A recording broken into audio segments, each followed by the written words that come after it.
पढ़ाई, मैम ने जिस तरीके से केमिस्ट्री को हैंडल किया और जो बेसिक्स में जानता हूँ मैम के बारे में, तो जबरदस्त। मतलब एक होता है ना कि breathe chemistry, eat chemistry, sleep chemistry, so chemistry is the better half, I can say. Isn't it, ma'am?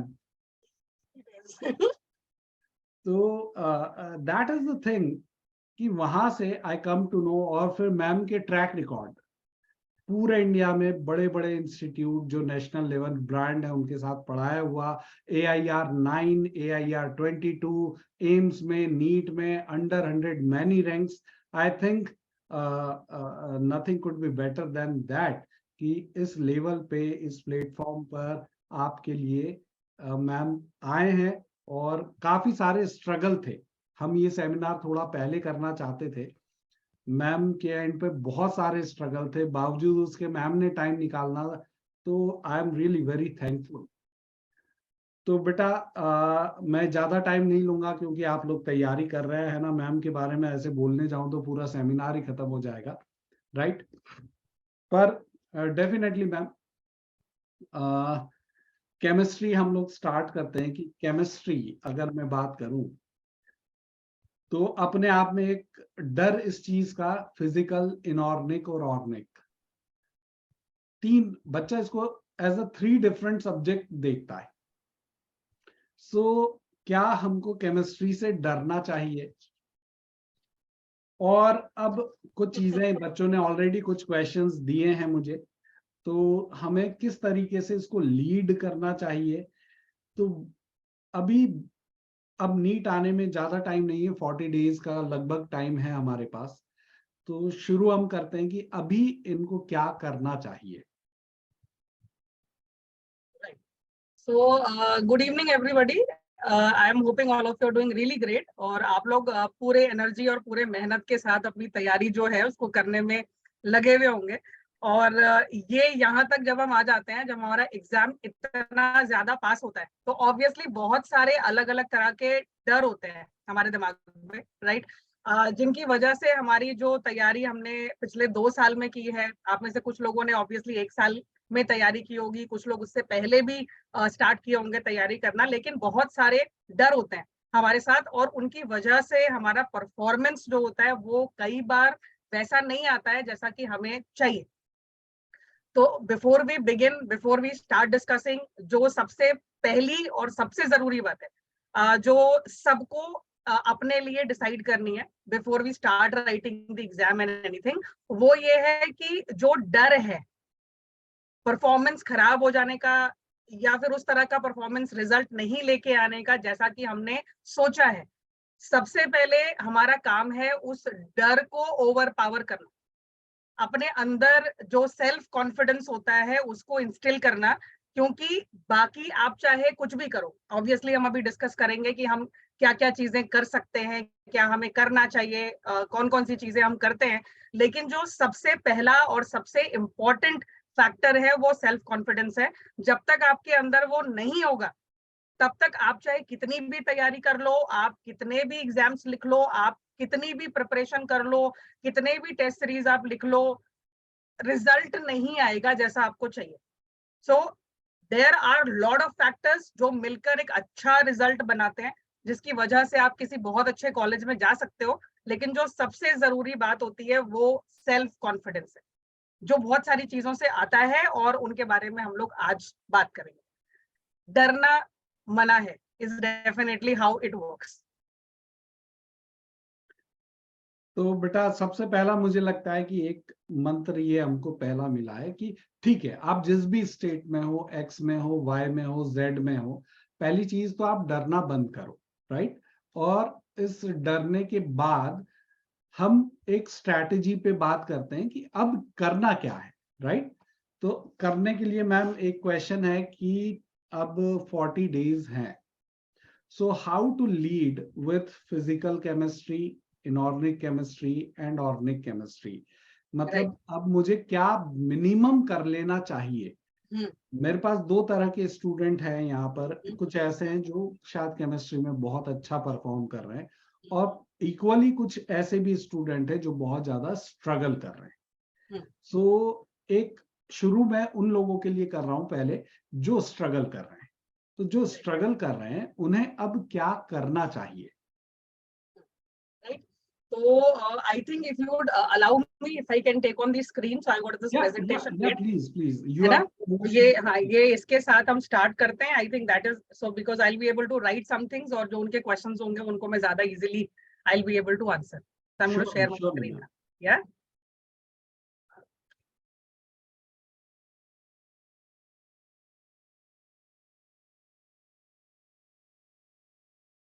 Alright, so is this screen visible to everybody? क्या आप लोग स्क्रीन देख सकते हैं? सर आप देख सकते हैं स्क्रीन? जी, to me it is very clear. Alright, so yeah, so I think then if you are able to see, then everybody also will be able to see. तो हम बात करने वाले हैं स्टेप बाय स्टेप उन सभी बातों के बारे में जिन पे आपके थोड़े थॉट्स हो सकते हैं, कुछ डाउट्स हो सकते हैं, कुछ कंफ्यूजन हो सकते हैं। I will try to take you in a way, जहां जहां आपको लगता है कि आपको आपके क्वेश्चंस जो है उनको ऐड करना है बीच में, आप वो भेज सकते हैं और उनको मैं कोशिश करूंगी कि साथ साथ एड्रेस करने की कोशिश करूं। राइट एंड कोशिश करते हैं कि आज हमारा जो टाइम है उसको हम बहुत अच्छे से यूटिलाइज करके अपना जो रिजल्ट या स्कोर है उसको मैक्सिमाइज कर सकें। राइट, तो जैसा कि आप स्क्रीन पे देख सकते हैं, आज हम बात करने वाले हैं कि हमारा नीट का स्कोर जो है उसको हम कैसे इंप्रूव करेंगे।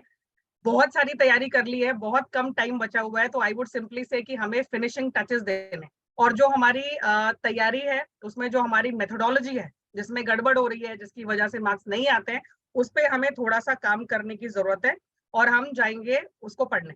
सर ने आपको ऑलरेडी मेरे बारे में बता दिया है तो वो मैं स्किप कर देती हूँ। राइट, मेरा नाम सर ने आपको बताया और मेरे डिटेल्स भी आपको पता है, so we'll not talk about it.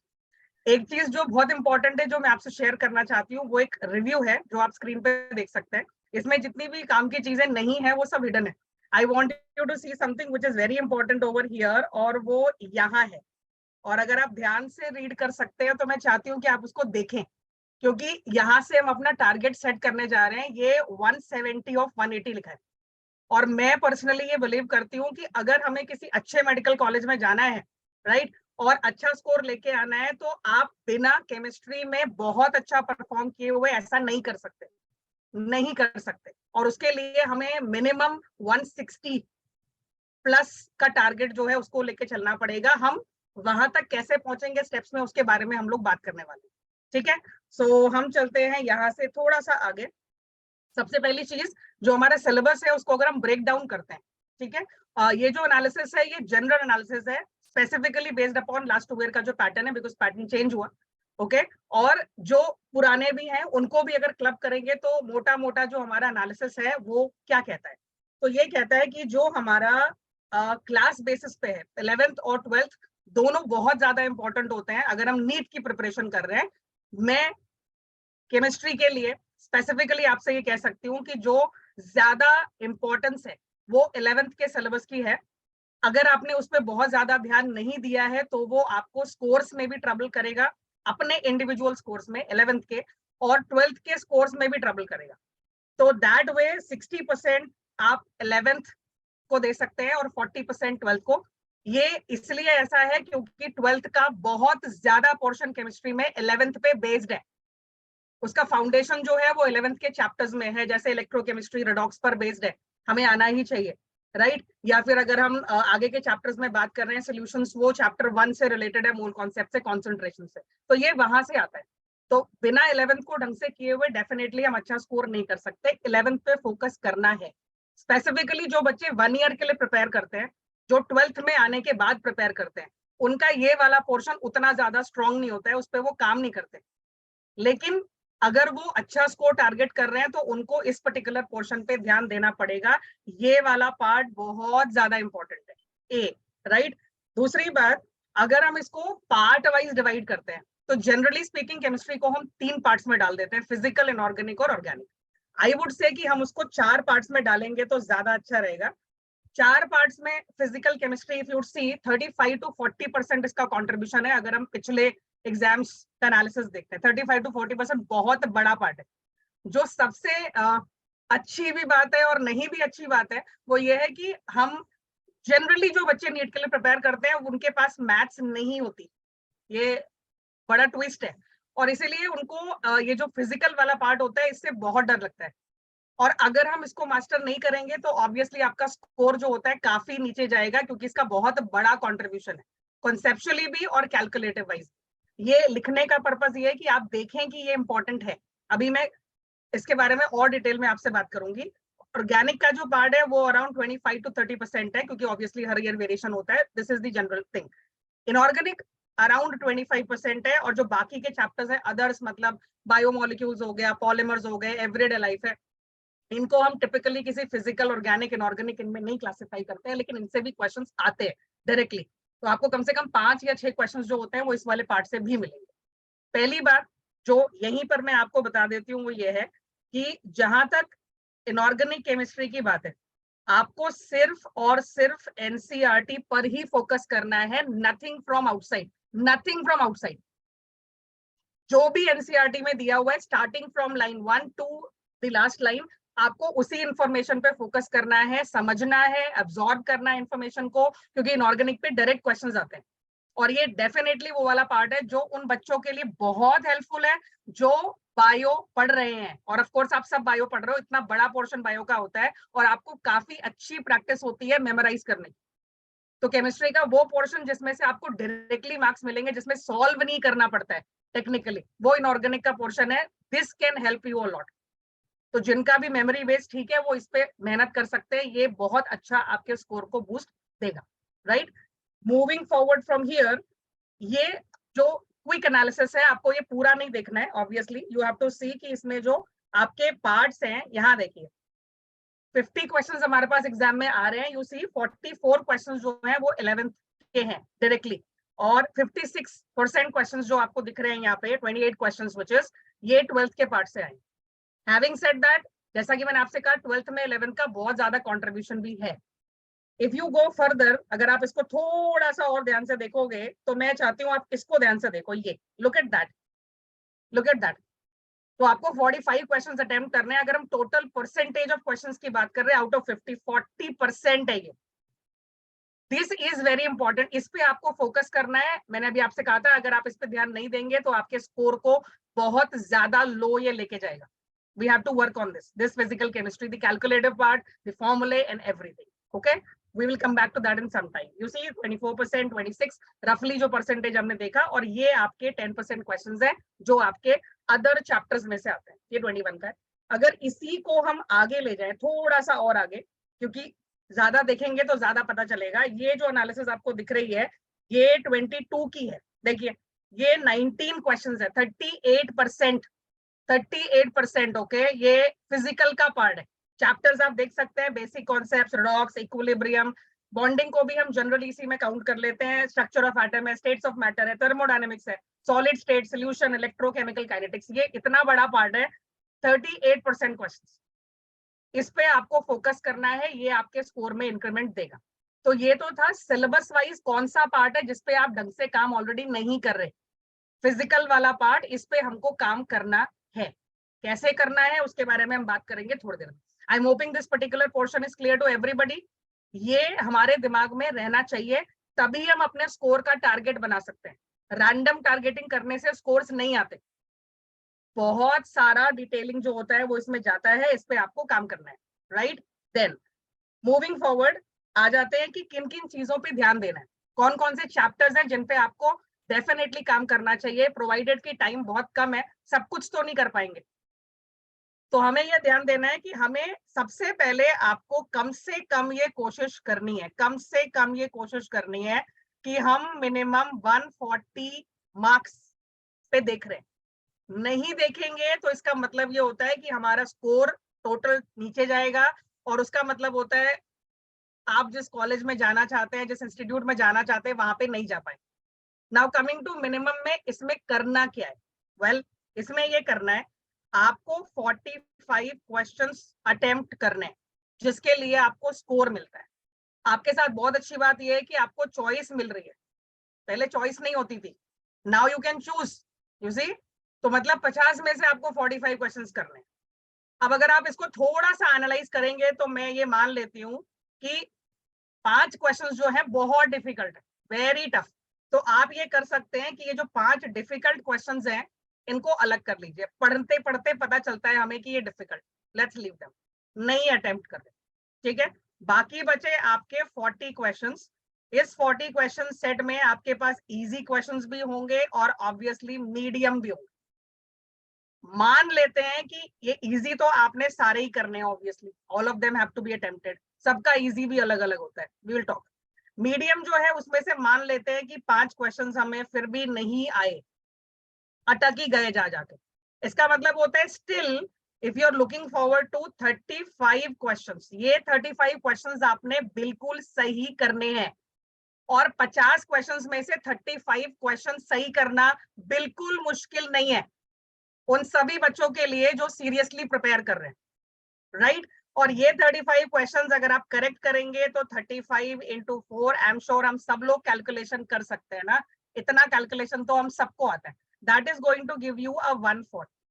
आपका पहला काम है इसको फिक्स करना, ये यहां से नीचे नहीं जाना चाहिए। इसके इसके लिए हमें क्या क्या करना है वो ये रहा। जो चैप्टर्स है आपके, केमिकल बॉन्डिंग बहुत इंपॉर्टेंट चैप्टर है। कई बार हमें लगेगा डायरेक्टली केमिकल बॉन्डिंग से क्वेश्चन नहीं आ रहा है, पर ऐसा नहीं है। केमिकल बॉन्डिंग आपको सारी इनऑर्गेनिक पढ़ने के लिए हेल्प करता है।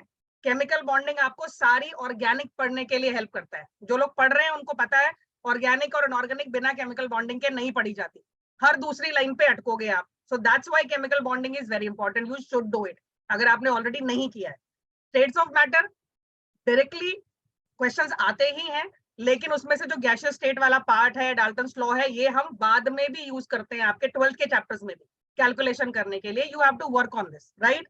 थर्मोडायनेमिक्स अगेन बहुत इंपॉर्टेंट पार्ट है, जो केमिस्ट्री का पोर्शन है उसको स्ट्रेंथन करने के लिए बहुत जरूरी।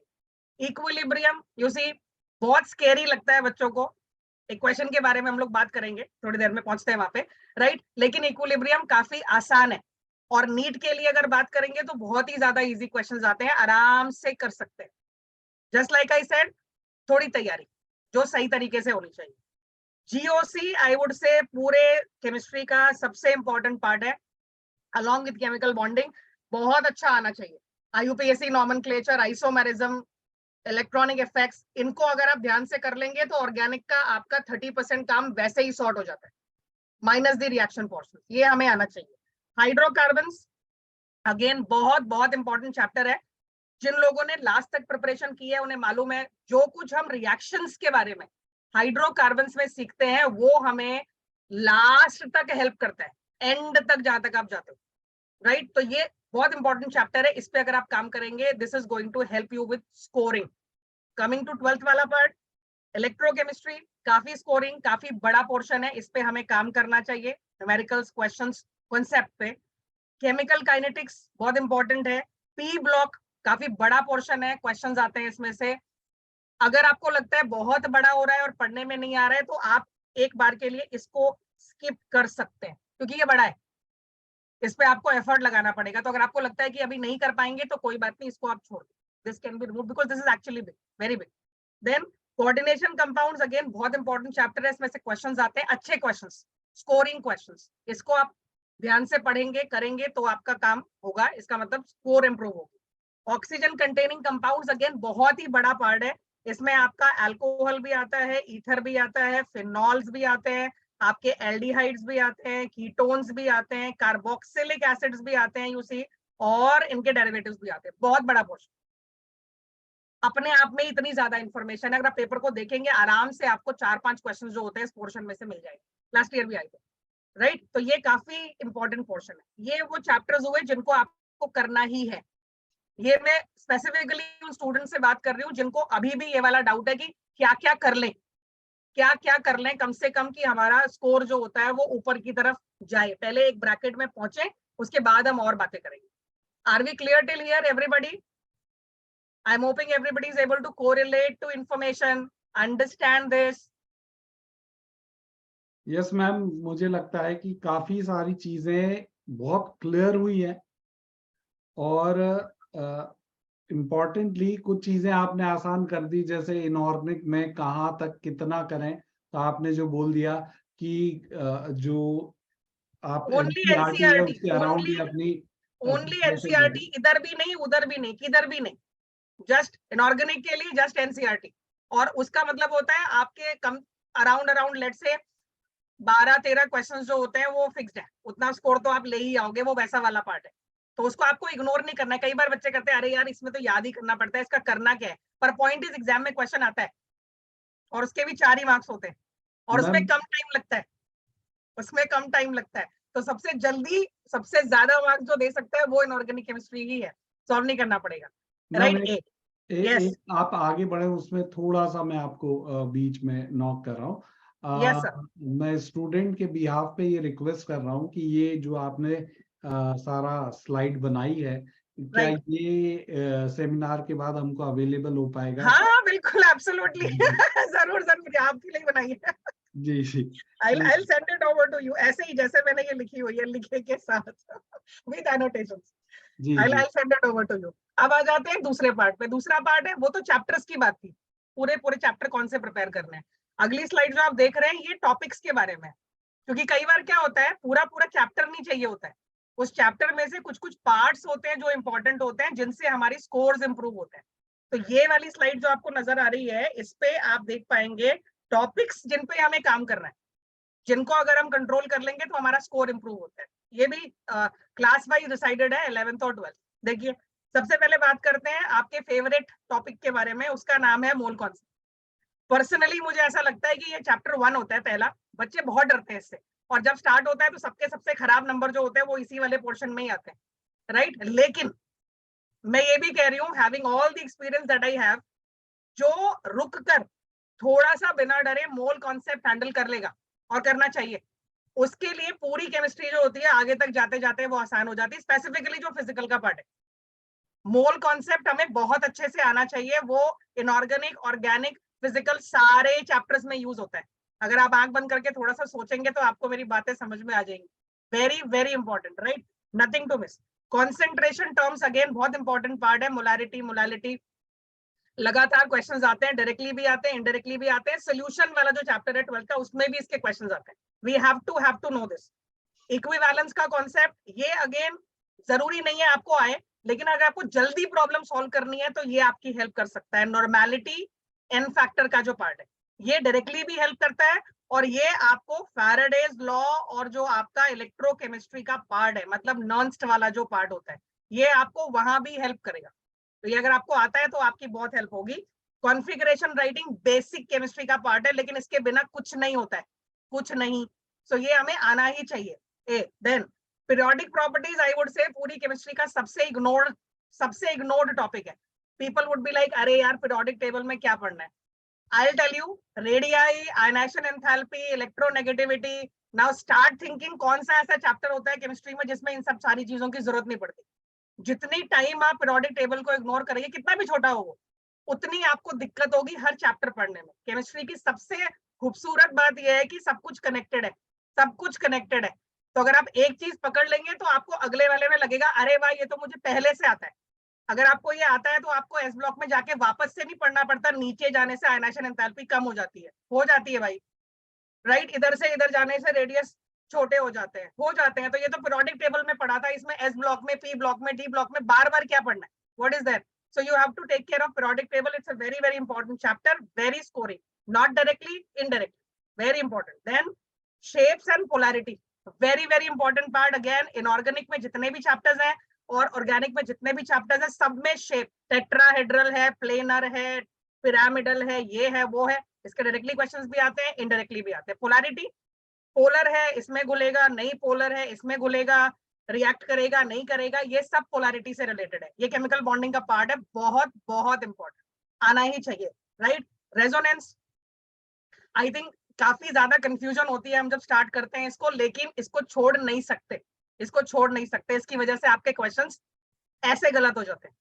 So you have to understand resonance. अभी इतना फोर्सफुली बताने का पर्पस ये भी है कि अभी आपके पास टाइम है।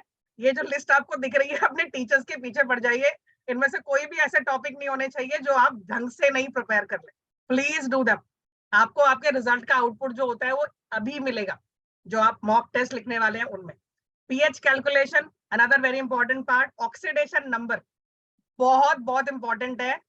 सभी चैप्टर्स जो है हमारे इनऑर्गेनिक के, उनमें हम रेडॉक्स यूज करते हैं, चाहे वो वहां पे डिस्प्रपोर्शनेशन कर रहा है KMnO4 में, चाहे वो उसके ऑक्सीडाइजिंग बिहेवियर के बारे में बात कर रहा है, पी ब्लॉक में कौन ऑक्सीडाइजिंग है कौन नहीं है, सब इनऑर्गेनिक के चैप्टर्स में रेडॉक्स का कॉन्सेप्ट यूज होता है। We have to know this. IUPAC nomenclature organic का बहुत इंपॉर्टेंट है, ये बताने की बात ही नहीं है। आइसोमेरिज्म बहुत इंपॉर्टेंट है, लास्ट ईयर भी क्वेश्चन आया था, सीधे सीधे क्वेश्चन आते आइसोमेरिज्म पे, मेटामेरिज्म के बारे में पूछ रहा था, राइट। हाइपर कॉन्जुगेशन अगेन बहुत इंपॉर्टेंट है। कार्बोकैटायन रीअरेंजमेंट बहुत बहुत इंपॉर्टेंट है, इसकी वजह से आपके सवाल गलत होंगे ही होंगे अगर आपको नहीं आता है, right.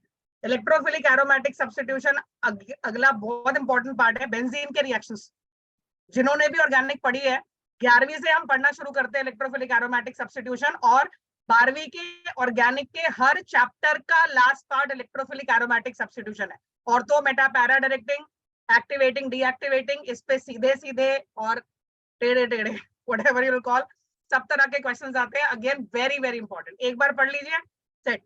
Then coming on to 12th का पार्ट, क्यूबिक यूनिट सेल्स के कैलकुलेशंस बहुत इंपॉर्टेंट है। रेडियस ए का रिलेशनशिप, डेंसिटी का फॉर्मूला, अभी रिसेंटली भी क्वेश्चन आया था, अभी क्वेश्चंस के बारे में भी बात करने वाले हैं, just in case you don't no. Colligative property बहुत इंपॉर्टेंट है। वांट ऑफ फैक्टर बहुत ज्यादा इंपॉर्टेंट है। आई का कैलकुलेशन आपको आना चाहिए, इसकी वजह से सवाल गलत होते हैं, और जहां जहां मैं आपसे बता रही हूँ कि गलत होते हैं, उन सवालों के बारे में भी बात करूंगी मैं। We are reaching there, just give me a moment. फिर फर्स्ट ऑर्डर, ये नॉन स्टिक इक्वेशन बहुत इंपॉर्टेंट है, इस पे क्वेश्चन आता ही है, लास्ट ईयर भी आया था, उसके पहले भी आया था, आते ही रहते, ऐसे वैसे कैसे भी आता है। देन फैराडेज लॉ के कैलकुलेशंस आसान है, बहुत इंपॉर्टेंट है। फर्स्ट ऑर्डर अगेन बहुत ही फेवरेट है एग्जामिनर्स का। फर्स्ट ऑर्डर के कैलकुलेशन, कितना अमाउंट बच गया, कितना अमाउंट खत्म हो गया, हाफ लाइफ कैलकुलेशंस दे कम। आर्नियस इक्वेशन बहुत इंपॉर्टेंट है। कोलॉइड्स के प्रॉपर्टीज पे क्वेश्चन आता है। सरफेस केमिस्ट्री हम लोग नॉर्मली पढ़ना नहीं चाहते, लेकिन इसमें से एक क्वेश्चन आप एक्सपेक्ट कर सकते हैं, ये अच्छा पार्ट है। अगर टाइम है तो ट्राई कर सकते हैं, नहीं है तो then you can skip this, क्योंकि मैंने आपसे बोला टाइम भी देखना पड़ेगा कि कर सकते हैं कि नहीं। देन पी ब्लॉक, अगेन मैंने आपसे बोला अगर आपके पास टाइम है तो ट्राई करिए, अच्छे क्वेश्चंस आते हैं इसके, स्टैंडर्ड टाइप के क्वेश्चंस, हाइड्राइड्स का बिहेवियर, कंपाउंड के प्रॉपर्टीज के बारे में क्वेश्चंस आते हैं, you can do that, right. अगर ज्यादा टाइम नहीं है तो आप इसके लिए इसके नीट के जो प्रीवियस ईयर के क्वेश्चंस हैं वो, और जेई के जो प्रीवियस ईयर के क्वेश्चन है मेन के, वो ट्राई कर सकते हैं अगर आपके पास ज्यादा टाइम नहीं है पढ़ने के लिए। काफी ज्यादा रिपीटेटिव काइंड ऑफ क्वेश्चंस होते हैं, इसमें से बहुत हेल्प आपको मिलेगी। देन कॉम्प्लेक्सेस का आइसोमेरिज्म बहुत इंपॉर्टेंट है, इस पे क्वेश्चंस आते हैं, लगातार आते रहते हैं। सीएफटी बहुत इंपॉर्टेंट है, सीएफटी थोड़ा नया सा टॉपिक है, एग्जामिनर्स को बहुत पसंद होता है, इस पे क्वेश्चंस आते हैं, अभी भी आया recently, will talk about it. और न्यूक्लियोफिलिक एडिशन, जो आपका एल्डिहाइड कीटोन्स का रिएक्शन है, इस पे काफी क्वेश्चंस आते हैं, अभी भी आए। तो ये बड़ी लिस्ट है, एग्जॉस्टिव लिस्ट, इस पे अगर आप काम कर लेंगे तो आप इंश्योर कर सकते हैं कि जो हमारा टारगेट है, उसका जो बैरियर क्रॉस करना चाहते हैं हम, वो हम कर सकते हैं, राइट। तो इसमें थोड़ा टाइम जरूर गया है, लेकिन you will thank me later, because this is very important. बेटा देखो, मुझे लगता है कि इससे ज्यादा और कोई क्या हेल्प करेगा, ये चैप्टर के साथ साथ मैम ने टॉपिक तक प्रिस्क्राइब कर दिए यहाँ पर कि ये पर्टिकुलर टॉपिक है। और जहां तक मैं समझता हूँ ऐसा तो कोई भी नहीं होगा कि बिल्कुल जीरो पे बैठा है। तो इनमें से कोई टॉपिक आप देखो कि नहीं आपके क्लियर हैं तो अभी टाइम है, उसको क्लियर कर सकते हैं, और विद इन द टाइम आपको काफी इसमें हेल्प मिल जाएगी, राइट। तो ये इन पे आप काम करोगे, this is going to boost your score a lot. ये डेफिनेटली वो वाले पार्ट है जिनमें से क्वेश्चंस आते हैं और फिर क्योंकि हमें क्लियर नहीं होता है, मार्क्स चले जाते हैं। तो हमारा पहला और सबसे जरूरी रिस्पॉन्सिबिलिटी है, मार्क्स कैसे भी नहीं जाने चाहिए, मार्क्स नहीं जाने चाहिए, आपका हर एनर्जी हर एफर्ट इसी की तरफ लगा होना चाहिए। अब हम जाते हैं यहाँ से थोड़ा सा और आगे, आई एम होपिंग ये अंडरस्टूड है। इसके बाद जो अगली चीज है वो ये है कि पेपर लिखने से पहले और पेपर लिखने के टाइम पे हमें क्या क्या चीजें करनी चाहिए या नहीं करनी चाहिए, राइट। तो उसकी समरी आप यहाँ पे देख सकते हैं, और अगर कुछ कहना चाहते हैं तो वो भी कह सकते हैं। सबसे पहली चीज, राइट, ए, ये पेपर लिखने से पहले का काम है जो आप अभी करेंगे, एग्जाम लिखने से जस्ट पहले। पहला काम है फिजिकल केमिस्ट्री, क्योंकि मैंने आपसे कहा बहुत इंपॉर्टेंट है, बहुत सारा कैलकुलेटिव पार्ट आता है, और हमें पता होते हैं कौन कौन से फॉर्मूले पे क्वेश्चंस आएंगे, वी नो दी फॉर्मूले। आपका सबसे पहला काम है जितने भी इंपॉर्टेंट फॉर्मूले आप यूज करते हैं कैलकुलेशन के लिए, चैप्टर वाइज इलेक्ट्रोकेमिस्ट्री में ये इक्वेशन है, नॉनस्ट इक्वेशन, फैराडेज लॉ, जो जो फॉर्मूले हैं उनको एक जगह पे लिखिए, चैप्टर वाइज लिखिए, हाथ से लिखिए और लिखने की आदत डालिए। जितनी जल्दी लिखेंगे उतना अच्छा रहेगा। और सबसे इंपॉर्टेंट चीज, लिखते वक्त कई बार ऐसा होता है कि आपने टर्म लिखे होते हैं, फॉर्मूला भी लिखा होता है, I have seen it so much, W is equal to ZQ।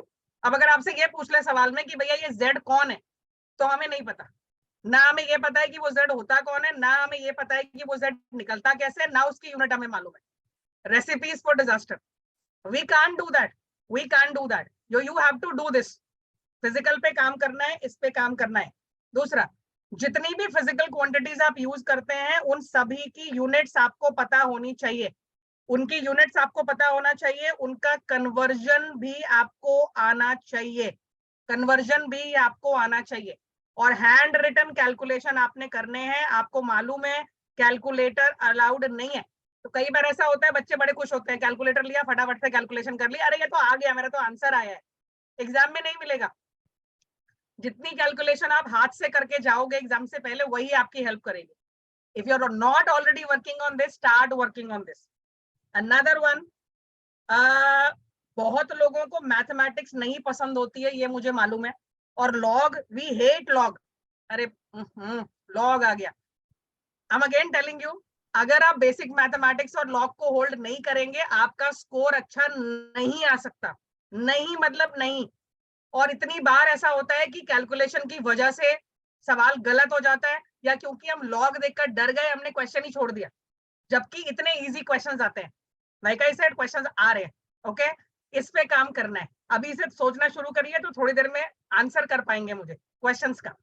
Calculations पहले से हमें प्रैक्टिस करनी है, एग्जाम में जाके पहली बार कैलकुलेशन नहीं करना है, नीट के एग्जाम में बैठ के, पहले से कैलकुलेशन पे प्रैक्टिस करिए, डू दिस।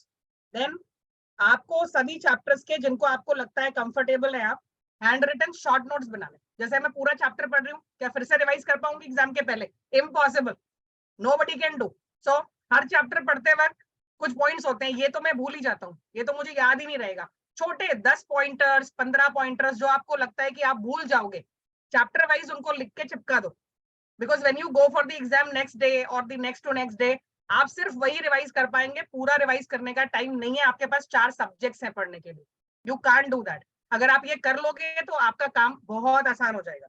ये चैप्टर वाइज बनाना है। देन ये थोड़ा फनी है लिखने में भी और पढ़ने में भी, but I totally go on this. कई बार ऐसा होता है, मेजॉरिटी टाइम्स ऐसा होता है, हमें लगता है हमें पता है, हमें लगता है हमें पता है। ये जो लगता है पता है और एक्चुअली जो पता होना चाहिए, इसका जो डिफरेंस है वो इतने ज्यादा मार्क्स गिराता है ना। मेरा पेपर तो बहुत अच्छा हुआ है, मैंने तो 40 क्वेश्चंस अटेम्प्ट किए हैं, मेरे तो 160 मार्क्स आएंगे, पता चला 15 गलत हो गए, 15 गलत हो गए। तो जो आए थे वो तो आए थे, और जो वो गए गए, और जो उसके साथ सही किए थे वो भी गए। So it is always good to cross check and know कि मुझे जो पता है वो सही पता है कि नहीं। उसका सबसे अच्छा वेरिफिकेशन वही कर सकते हैं जो आपके सामने बैठे हैं वहां पे, और ऑब्वियसली जो आपके बाकी के सब्जेक्ट टीचर्स होंगे। If you have a doubt, please clear them.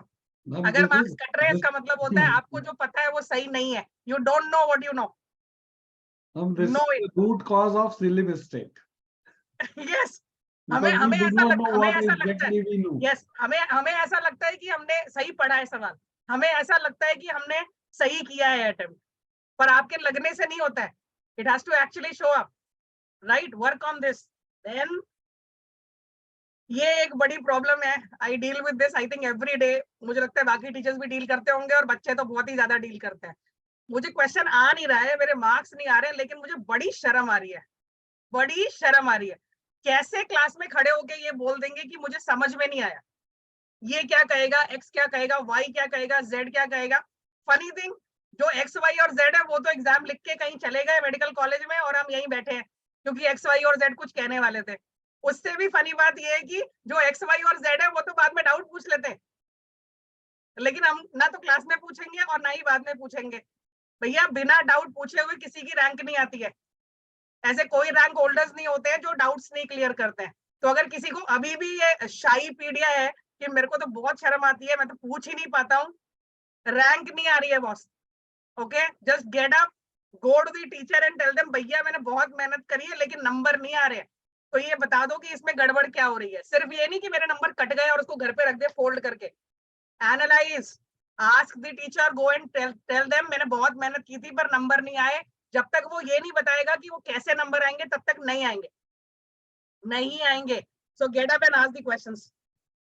ये बड़ी सलाह है, छोटे से पोर्शन में लिखी हुई है। अगर आपको नीट करना है तो आई थिंक एनसीईआरटी आपका फेवरेट बुक होना चाहिए। You have to love NCERT, चाहे इनऑर्गेनिक हो, चाहे ऑर्गेनिक हो, चाहे फिजिकल हो।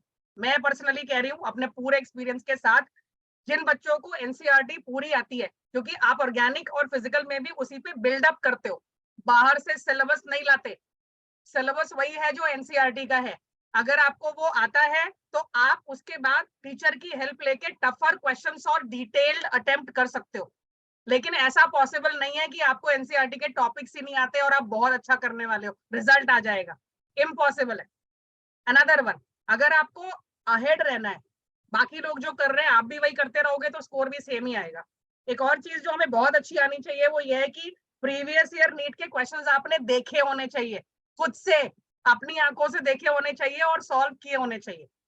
जिनको लगता है कि उनका स्कोर ऊपर आ सकता है, 140 ऊपर ऑलरेडी आ रहा है, 160 आ रहा है, 170 आ रहा है, उनको जेई मेन के क्वेश्चंस करने चाहिए।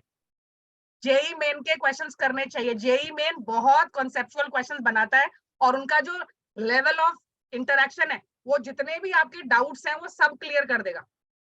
आई रिपीट, एडवांस्ड नहीं ट्राई करना है, लेकिन जो बच्चे नीट लिखते हैं और अच्छे स्कोर लाते हैं वो जेई मेन क्रैक कर सकते हैं। मेरे बच्चे करते हैं, मेरे जितने भी बच्चे हैं मैं उन सबसे कहती हूँ कि जेई मेन लिखना है। उनमें से बहुत सारे ऐसे हैं जिनके पास मैथ्स भी नहीं है, लेकिन वो फिजिक्स और केमिस्ट्री के लिए जेई मेन का एग्जाम भी लिखते हैं, स्कोर भी लाते हैं। Try doing at least the previous year questions और सी आपका स्कोर कैसे चेंज होता है। तो ये वो गाइडलाइंस हैं जो मैं चाहती हूँ कि आप अगर ऑलरेडी कुछ कर रहे हैं तो बहुत ही अच्छी बात है, कांग्रेचुलेशंस। अगर आप इनमें से कुछ चीजें नहीं कर रहे हैं और करेंगे तो आपके स्कोर में सिग्निफिकेंट इंप्रूवमेंट आएगा, क्योंकि आज का डिस्कशन इसीलिए है, क्या क्या कर सकते हैं जिससे हमारा स्कोर बढ़ जाए।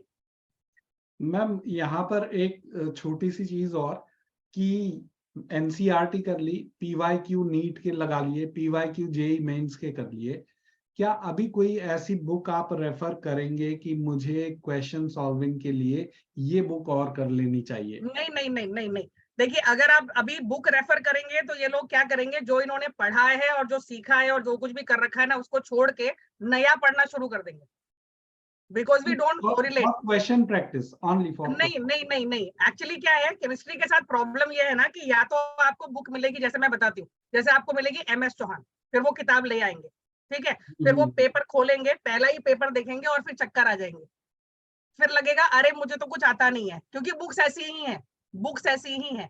मैं पर्सनली इतने साल से पढ़ा रही हूँ, मैं किसी को कोई बुक रेकमेंड नहीं करती। मतलब they should stick to PYQs only. Yes, they should stick to what they know. NCERT के सारे क्वेश्चन सॉल्व करने हैं जो पीछे दिए हुए हैं। एग्जाम्पलर ले सकते हैं आप, एनसीईआरटी का एग्जाम्पलर बहुत अच्छा बुक है, आप उसको ले सकते हो, उसके क्वेश्चंस बहुत अच्छे हैं। वो जो ब्रिज द गैप होता है ना, वो आप एग्जाम्पलर के साथ कर सकते हो, यू कैन डू दैट। उसके अलावा जो एनसीईआरटी ये सॉरी नीट के पीवाईक्यू हैं और जो जेईई मेन के बहुत ज्यादा क्वेश्चंस हैं ये, एंड आई एम श्योर आपके टेस्ट सीरीज होती होगी, पेपर बनते होंगे, उनका डिस्कशन भी होता होगा, इससे ज्यादा हमें नहीं चाहिए होता है। तो आई थिंक ये काफी मैम ने हेल्प कर दी ये बोल करके कि मुझे अपनी लिमिटेशंस क्या रखनी है, अब मुझे कहीं इधर उधर भागने की जरूरत नहीं है। और आई थिंक मैंने वेल बोला ना आपसे, प्रैक्टिस जो आपने आपको करा। आता है उसको सही से करिए। सब कुछ करने से और जो हमें नहीं भी चाहिए होता है उससे हमें खाली गलत इंप्रेशंस मिलते हैं, है ना। बुक करना जिसमें क्वेश्चंस ऐसे दिए हुए, आप देखेंगे बुक्स में इतने ज्यादा गलत आंसर्स होते हैं जिसकी लिमिट नहीं है। लगता है पता नहीं वेरीफाई ही नहीं किया है, ऐसे ही डाल दिया है उसको, या क्या करते रहते हैं, आई डोंट नो। और अदर बुक्स हैं जिनमें इतने डिफिकल्ट लेवल के क्वेश्चंस दिए हुए हैं जिससे आपका मोराल ही चला जाएगा, जिसकी जरूरत ही नहीं है। तो हमें वो क्वेश्चन सीखने हैं जो हमारे सिलेबस के क्वेश्चन है। नीट में कैसे क्वेश्चन आते हैं, जेई मेन में कैसे क्वेश्चंस आते हैं, जो एक्चुअल क्वेश्चंस है। इतने क्वेश्चंस बहुत होते हैं प्रैक्टिस करने के लिए। उसके अलावा टेस्ट सीरीज लिखना is good, you shouldn't buy a new book और go to a new book.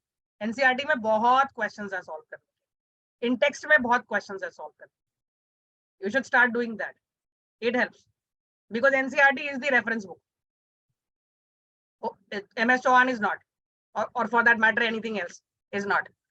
So don't do that. Not needed. Okay. Okay, so I am sure ये क्लियर है हमको. अब हम आ जाते हैं हमारे अगले पार्ट पे. अगला काम है ये स्कोर डिसाइड करना. आप एग्जाम लिखने जा रहे हैं तो आई एम श्योर अपनी अपनी तैयारी के हिसाब से सबने अपने छोटे छोटे स्कोर डिसाइड किए होंगे.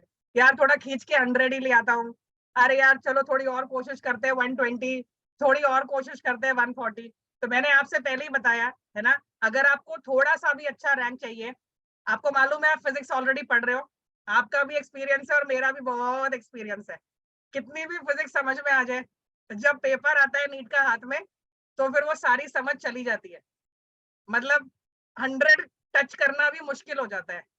मैं ये क्यों कह रही हूँ, क्योंकि मुझे ये पता है कि केमिस्ट्री में वो स्कोर लाना पॉसिबल है जो फिजिक्स में नहीं पॉसिबल है. तो अगर आपको लगता है कि रैंक आएगी और आप रैंकर से बात करोगे, कहो तो मैं खुद से करवा दूं, वो केमिस्ट्री में हमेशा ज्यादा अच्छा स्कोर लाते हैं एज कंपेयर टू फिजिक्स. ये जनरल स्टेटमेंट है, मोस्ट ऑफ द केसेस में वैलिड है. बहुत ही कम ऐसे केसेस होते हैं जिनमें फिजिक्स का स्कोर केमिस्ट्री से ऊपर जाता है, क्योंकि it is tough, it becomes tough specially when you get the paper. Force इधर लग रही है उधर लग रही है, इट बिकम्स टफ. तो अगर आपको रैंक लाना है, अच्छे स्कोर लेके आने हैं, तो आप केमिस्ट्री में 160 टारगेट कर सकते हो. I am not very sure कितने लोग वहां जो बैठे हुए हैं वो फिजिक्स में 160 प्लस टारगेट कर रहे हैं. That would be something to see. तो और ये एग्जाम के टाइम पे पहली बात ये मेंटालिटी लेके नहीं जानी चाहिए कि मेरा फिजिक्स बहुत अच्छा है, मैं फिजिक्स में अच्छा ले आऊंगा. ऐसा हमेशा नहीं होता है. कई बार ऐसा होता है कि जो सब्जेक्ट हमारा स्ट्रांग होता है उसके टफ क्वेश्चंस आ जाते हैं. आपने सुना ही होगा ना, इस साल फिजिक्स बहुत टफ आई थी, इस साल जोलॉजी बहुत टफ आई थी. फिर क्या होगा, अगर वो टफ आ गई है तो आते हुए भी नहीं हो पाएगी. फिर वही करनी पड़ेगी जो नहीं आती थी, वो केमिस्ट्री है या फिजिक्स होगी for that matter. Don't prepare like that. तो हमें टारगेट लगाना है, जैसा मैंने आपसे कहा, कम से कम. ये उसका तरीका मैंने आपको ऑलरेडी बता दिया है. जो आपके 35 क्वेश्चंस हैं, राइट, 35 क्वेश्चंस जो कि इजी और मीडियम है, ये आपको सारे अटेम्प्ट करने हैं और करेक्ट करने हैं. ये आपका 140 का श्योर शॉट टारगेट है. इसके बाद जो आपने डिफिकल्ट क्वेश्चंस लगाए हुए हैं, आपके पास तो ऑप्शंस भी हैं, ऑब्वियसली 15 क्वेश्चंस है, उसमें से 10 क्वेश्चंस करने हैं. वहां से जाके कोई भी 3 या 4 क्वेश्चंस अटेम्प्ट करने की कोशिश करिए. आई am sure you can do that. जब आप यहां तक ले आओगे स्कोर को 140 तक, बहुत कॉन्फिडेंस आता है, तो फिर आपको आ जाएंगे 2-3 क्वेश्चन और. उतना ही करना है. That you can do, right, everybody can do. फिर अगला काम है, एग्जाम जब लिख रहे हैं तो क्या क्या ऐसे काम है जो हमें करने चाहिए. ये भी वही वाला पार्ट है जिसकी वजह से स्कोर गिरता है. जरा देखिए, पहली चीज, हमें सारे इंस्ट्रक्शंस ध्यान से पढ़ने चाहिए. आपको लगेगा ये क्या फनी है, इंस्ट्रक्शंस तो हम पढ़ते ही हैं. ऐसा है नहीं, हम नहीं पढ़ते ध्यान से. जो पहले वाले क्वेश्चंस दिए हुए हैं वो सारे अटेम्प्ट करने हैं. जो बाद वाले 15 क्वेश्चंस दिए हुए हैं उसमें से 10 ही अटेम्प्ट करने हैं. अगर उसमें से 10 से ज्यादा अटेम्प्ट किए और टाइम खराब किया तो पहले वाले 10 के ही मार्क्स मिलेंगे, बाद वालों के नहीं मिलेंगे. Imagine not reading these things and wasting your time.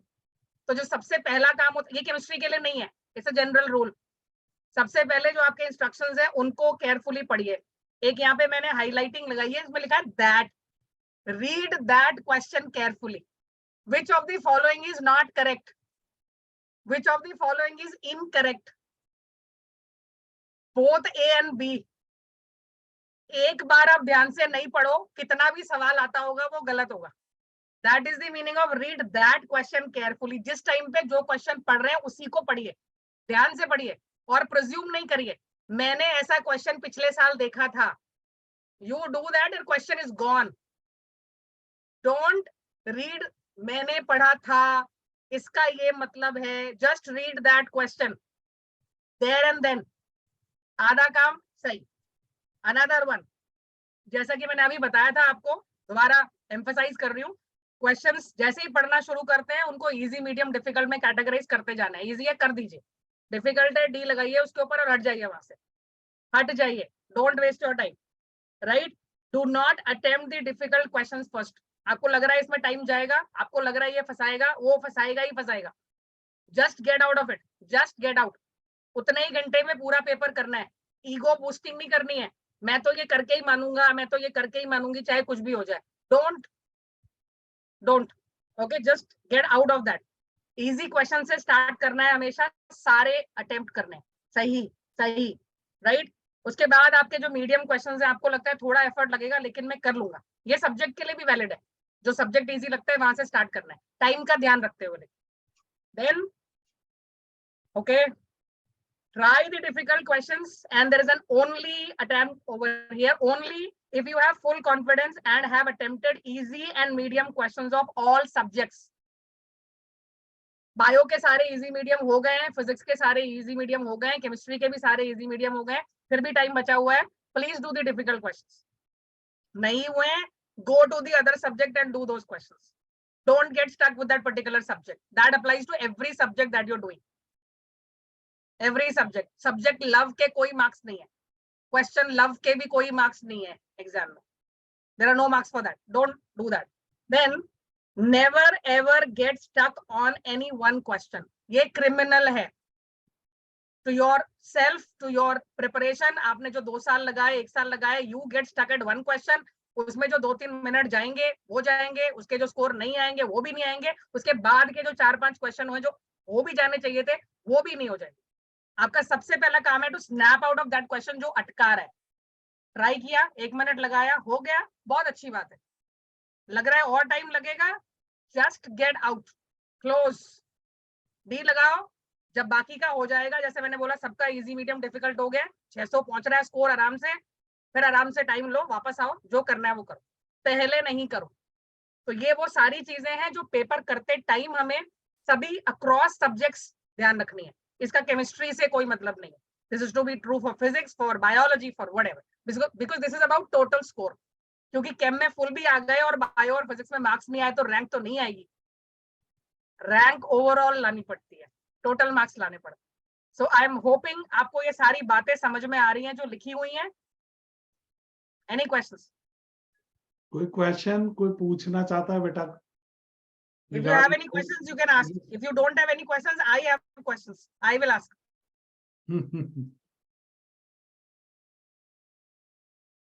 है ना? और ये सारी बातें सिर्फ कहने के लिए नहीं है.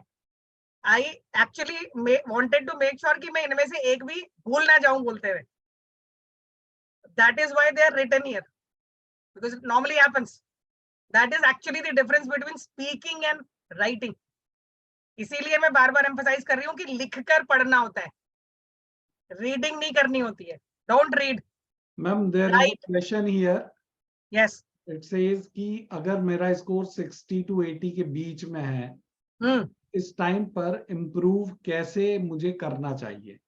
देखिए, अच्छा क्वेश्चन है. Let me answer it like that. पहली चीज, आई एम श्योर जिस बच्चे ने क्वेश्चन पूछा है उसने उन टॉपिक्स पे ध्यान दिया जो मैंने मेंशन किए. मैं आपको भेज भी दूंगी, obviously they can actually have a look at that. सबसे पहला काम है, क्योंकि सारा नहीं हो पा रहा है, मुश्किल लग रहा है, स्कोर नहीं आ रहे हैं, तो अब हमें क्या चूज करना है? सब नहीं हो पाएगा, तो मैं उसमें से कुछ ऐसे पार्ट्स पिक कर लेता हूँ या लेती हूँ जो मुझे आसान लगता है. मुझे आसान लगता है, जैसे मैं उसका मतलब भी बता देती हूँ. मैं ऐसा कह रही हूँ कि एस ब्लॉक बहुत इजी चैप्टर है, मैं कह रही हूँ, पर इसका मतलब ये नहीं है कि आनंद सर भी कह रहे हैं कि उनको भी एस ब्लॉक इजी लग रहा है, या जो बच्चा पूछ रहा है उसको भी इजी लग रहा है. अपना इजी अलग अलग होता है. तो आप जो आपकी लिस्ट है 29 चैप्टर्स की, उसमें सबसे पहले वो टॉपिक चूज करिए जो आपको लगता है आप कर सकते हो, क्योंकि अभी स्कोर नीचे है. तो अगर हम वो चैप्टर्स पिक कर सकते हैं, पहले वो इजी चैप्टर्स की लिस्ट बनाइए, उन पे काम करना शुरू करिए. तो फिर क्या होता है, जब इतना कर लेंगे तो फिर थोड़े से मीडियम चैप्टर्स पे आते हैं. जैसे केमिकल इक्विलिब्रियम मुझे उतना इजी नहीं लगता है, लेकिन उसमें से जो ली शैडलर प्रिंसिपल वाला पार्ट है वो मैं कर सकती हूँ या कर सकता हूँ. उसमें से जो सॉल्ट का पीएच का कैलकुलेशन का पार्ट है वो मैं कर सकता हूँ. तो फिर आप मीडियम डिफिकल्टी का चैप्टर उठाइए और उसमें से पूरा मत पढ़िए, उसमें से वो टॉपिक्स उठाइए जिनसे क्वेश्चंस आते हैं, जैसे कि मैंने आपसे बताया अभी, राइट. थोड़ा सा एनालिसिस करिए, और ऑब्वियसली कुछ इन्फॉर्मेशन इसमें है ऑलरेडी स्क्रीन पे, आप अभी देखेंगे. तो फिर आप उसमें से ये पिक करिए जो डिफिकल्ट लगता है आपको. पूरा चैप्टर ही डिफिकल्ट लग रहा है, अरे बाबा इलेक्ट्रोकेमिस्ट्री बहुत डिफिकल्ट है, मुझसे नहीं होगी, साइड में रखो. ओके, केमिकल काइनेटिक्स बहुत डिफिकल्ट है, साइड में रखो. Why it is important to know that? Chemical kinetics से मान लिया क्वेश्चन आएगा भी, केमिकल काइनेटिक्स बहुत इंपॉर्टेंट चैप्टर भी है, पर केमिकल काइनेटिक्स से कितने क्वेश्चन आएंगे? 10 तो नहीं आएंगे, 5 भी नहीं आएंगे, अगर मैक्सिमम आ जाएंगे तो 2 क्वेश्चन आ जाएंगे, तो ठीक है कोई बात नहीं, छोड़ देंगे फिर। तो what that gives you is, मेरे सबसे डिफिकल्ट चैप्टर्स, सपोज मैंने बोला 6-7 चैप्टर्स है, ये बहुत डिफिकल्ट है, तो उनमें से मैक्सिमम भी जब क्वेश्चंस आएंगे तो they are going to be around 10-12 questions, तो वो तो हम एनीवे भी नहीं कर पाएंगे ना, क्योंकि वो टफ लग रहे हैं हमको। तो हमारा काम है सबसे पहले उसको हटा देना जो टफ है, तो फिर आपके पास क्या बचेगा काम करने के लिए जो इजी है। आई am sure I am making sense, क्योंकि हमारे साथ प्रॉब्लम कहाँ पे होती है, इलेक्ट्रोकेमिस्ट्री डिफिकल्ट है, वो मुझे आ भी नहीं रहा है, उसके क्वेश्चंस मुझसे सॉल्व भी नहीं हो रहे हैं, लेकिन सॉल्यूशंस मेरे से सॉल्व हो रहा है, तो मुझे इस बात की कोई खुशी नहीं है कि सॉल्यूशन सॉल्व हो रहा है। अरे भैया सॉल्यूशन के भी क्वेश्चंस तो आते हैं ना, be happy about it, do it better, forget electrochemistry. लेकिन हम उसी में अटके हुए कि मुझे ये नहीं आता। मैं ये बोल रही हूँ क्वेश्चन वाइज भी, चैप्टर वाइज भी, सब्जेक्ट वाइज भी, जो बहुत डिफिकल्ट है उसको पहले साइड में रख दीजिए, डू नॉट अटेम्प्ट। जब आप ये कर लोगे तो आपका ये जो स्कोर अभी है ना, ये आराम से, क्योंकि आप जो आता है उस पर फोकस कर पाओगे, तो आपका ये स्कोर आराम से 120 पे जा सकता है, आराम से। आप ट्राई करके देखो एक बार, you can get back to me actually, I will take another seminar okay on helping that. जब वो वहां तक आ जाएगा तो आपको बहुत कॉन्फिडेंस आता है, मार्क्स से अच्छा कॉन्फिडेंस कुछ नहीं देता है। वंस यू आर देयर, फिर आप चूज कर सकते हैं, अच्छा यार मैंने आयनिक इक्विलिब्रियम में से इतना किया था, इतना आ गया है, ये वाला टॉपिक भी ट्राई कर लेता हूँ। Then you get that confidence, you will build upon it, आराम से धीरे धीरे पुश करके 140 पे जा सकते हैं। 140 is very easy to score in chemistry, trust me, I am telling you with all my confidence and effort that I have for all these years. एक दो क्वेश्चन और इस तरीके से आ रहे हैं। एक आ रहा है कि मुझे क्या पेपर में भी फिजिकल, इनऑर्गेनिक और ऑर्गेनिक के क्वेश्चन कैटेगराइज करने चाहिए या और नहीं नहीं नहीं नहीं नहीं नहीं नहीं नहीं, आपको क्वेश्चन में, आपको पेपर में ऐसा कोई कैटेगराइजेशन नहीं करना है। वो कैटेगराइजेशन आपको ये बताने के लिए है कि आपने बोला मुझे फिजिकल बहुत टफ लगती है, let me explain my self, मुझे फिजिकल बहुत टफ लगती है, फिजिकल के चैप्टर्स हमें पता है ये वाले हैं, मैं उसमें उतना अच्छा नहीं कर पाता हूँ, चलो मान भी लिया। अगर आप अच्छा नहीं कर पाते हो तो आप ये सोचो कि आपने, मैंने आपको परसेंटेज में बताया ना, अराउंड 40% है वो, 40%, उसका मतलब होता है आपने वो 40% ऑलरेडी ड्रॉप कर दिया है अपने अटेम्प्ट में से। इमेजिन इमेजिन कि अगर 180 के टोटल नंबर ऑफ क्वेश्चंस में से मैं 40% क्वेश्चंस हटा दूंगी और उन्हें अटेम्प्ट नहीं करूंगी तो मेरा क्या होगा। तो हमें कई बार क्या होता है, हमारे फेवरेट्स होते हैं, इनऑर्गेनिक बड़ी अच्छी है, मैं वही प्रिपेयर कर लेता हूँ, अरे भाई बहुत अच्छी बात है, लेकिन उसमें से तो 12-13 क्वेश्चन आए, वो जो बाकी के 20 क्वेश्चन आए हैं वो कौन अटेम्प्ट करेगा। So there is one thing that is called having favorites. Please love inorganic chemistry. Please love organic chemistry. लेकिन हमें स्कोर भी चाहिए। तो आपको ये क्यों बताया मैंने कि वहां से ज्यादा क्वेश्चंस आते हैं, क्योंकि हमें ज्यादा स्कोर लाना है। अगर आपको ज्यादा स्कोर लाना है और आपको फिजिकल पसंद नहीं है तो हमें क्या करना चाहिए, थोड़ा सा एनालिसिस देखना चाहिए, उसमें से कुछ चैप्टर पिक करने चाहिए। ये भी आपका डिफिकल्ट है दैट वे, उसमें से वो चैप्टर पिक करिए जो आपको लगता है आप कर लोगे। तो हो सकता है कि आप 40% वाला पूरा पार्ट नहीं कर पाओगे, पर चलो 20%, 30% कुछ तो करोगे, वो आपके स्कोर को मैक्सिमाइज करने में आपकी हेल्प करेगा। am I making myself clear? Yes ma'am, it is clear ma'am. कुछ चीजें एक ऐसी भी आ रही है, इन जनरल क्वेश्चन तो बहुत सारे आ रहे हैं, पर कुछ चीजें ऐसी आ रही है लाइक फिजिकल, इनऑर्गेनिक और ऑर्गेनिक, है ना। कोई है अगर फिजिकल में स्ट्रगल कर रहा है, कोई है अगर इनऑर्गेनिक में स्ट्रगल कर रहा है, कोई ऑर्गेनिक में स्ट्रगल कर रहा है, तो क्या कोई तरीका है कि फिजिकल को मैं इस तरीके से अप्रोच करूं, इनऑर्गेनिक के लिए मेरी अप्रोच ये हो और ऑर्गेनिक के लिए मेरी अप्रोच क्या हो। बिल्कुल बिल्कुल बिल्कुल, देखिए जैसे हम कैटेगराइज जब करते हैं तो एक्चुअली उसका मतलब ही यही है कि उनको पढ़ने का तरीका अलग है। तो केमिस्ट्री में जो बहुत अच्छी बात है वो ये है कि उसमें हर तरह का काम है ना, मैथ्स फिजिक्स की तरह कैलकुलेशन भी है, बायो की तरह याद करने के लिए भी है, और कॉन्सेप्ट एप्लीकेशन भी बहुत ज्यादा है। So coming one by one, सबसे पहले जो सबसे आसान चीज है वो इनऑर्गेनिक है। सो लाइक आई सेड, जिनको इनऑर्गेनिक में लगता है कि वो मुझे या तो मतलब वीक है, नहीं आ रहा, मेरे से हो नहीं रहा है, या तो फिर मुझे पसंद ही नहीं है, आई हेट इनऑर्गेनिक, क्योंकि वो वाला क्राउड भी होगा, आई नो दैट। Then नहीं, अभी वो whatever the सामने ही case, क्वेश्चन दिख रहा है कि specific way to tackle inorganic bad at complete memorization specially P block. नहीं, हाँ, so I'll tell you. So then what you have to do is first of all अपने दिमाग से ये निकाल देना है कि I hate inorganic and I am not going to do it. Okay, if you don't do it, you lose marks. And I told you rule 1 is you don't lose marks. Okay, so okay, अपना जो hatred है उसको एक तरफ रखो. Then coming to मुझे कैसे prepare करना है, NCERT उठाइए, एक हाइलाइटर लीजिए और इंफॉर्मेशन जो है जो आपको आप पढ़ेंगे तो आपको पता चलेगा. Okay, S block group number 1, नीचे जाते हैं आयनाइजेशन एंथैल्पी कम होती है, ionization enthalpy decreases down the group, highlight move. जब आप ऐसे चलते जाएंगे तो आपको इंपॉर्टेंट इंफॉर्मेशन जो होती है उसकी हाईलाइटिंग मिलेगी. एक बार में पढ़ के पूरा कर दे. 2-3 बार जब पढ़ेंगे तो जैसे मैंने आपसे कहा ना, अगर पीरियोडिक टेबल ढंग से पढ़ रखा है तो ज्यादा एफर्ट नहीं लगेगा, कम लगेगा. Right, go through the NCERT.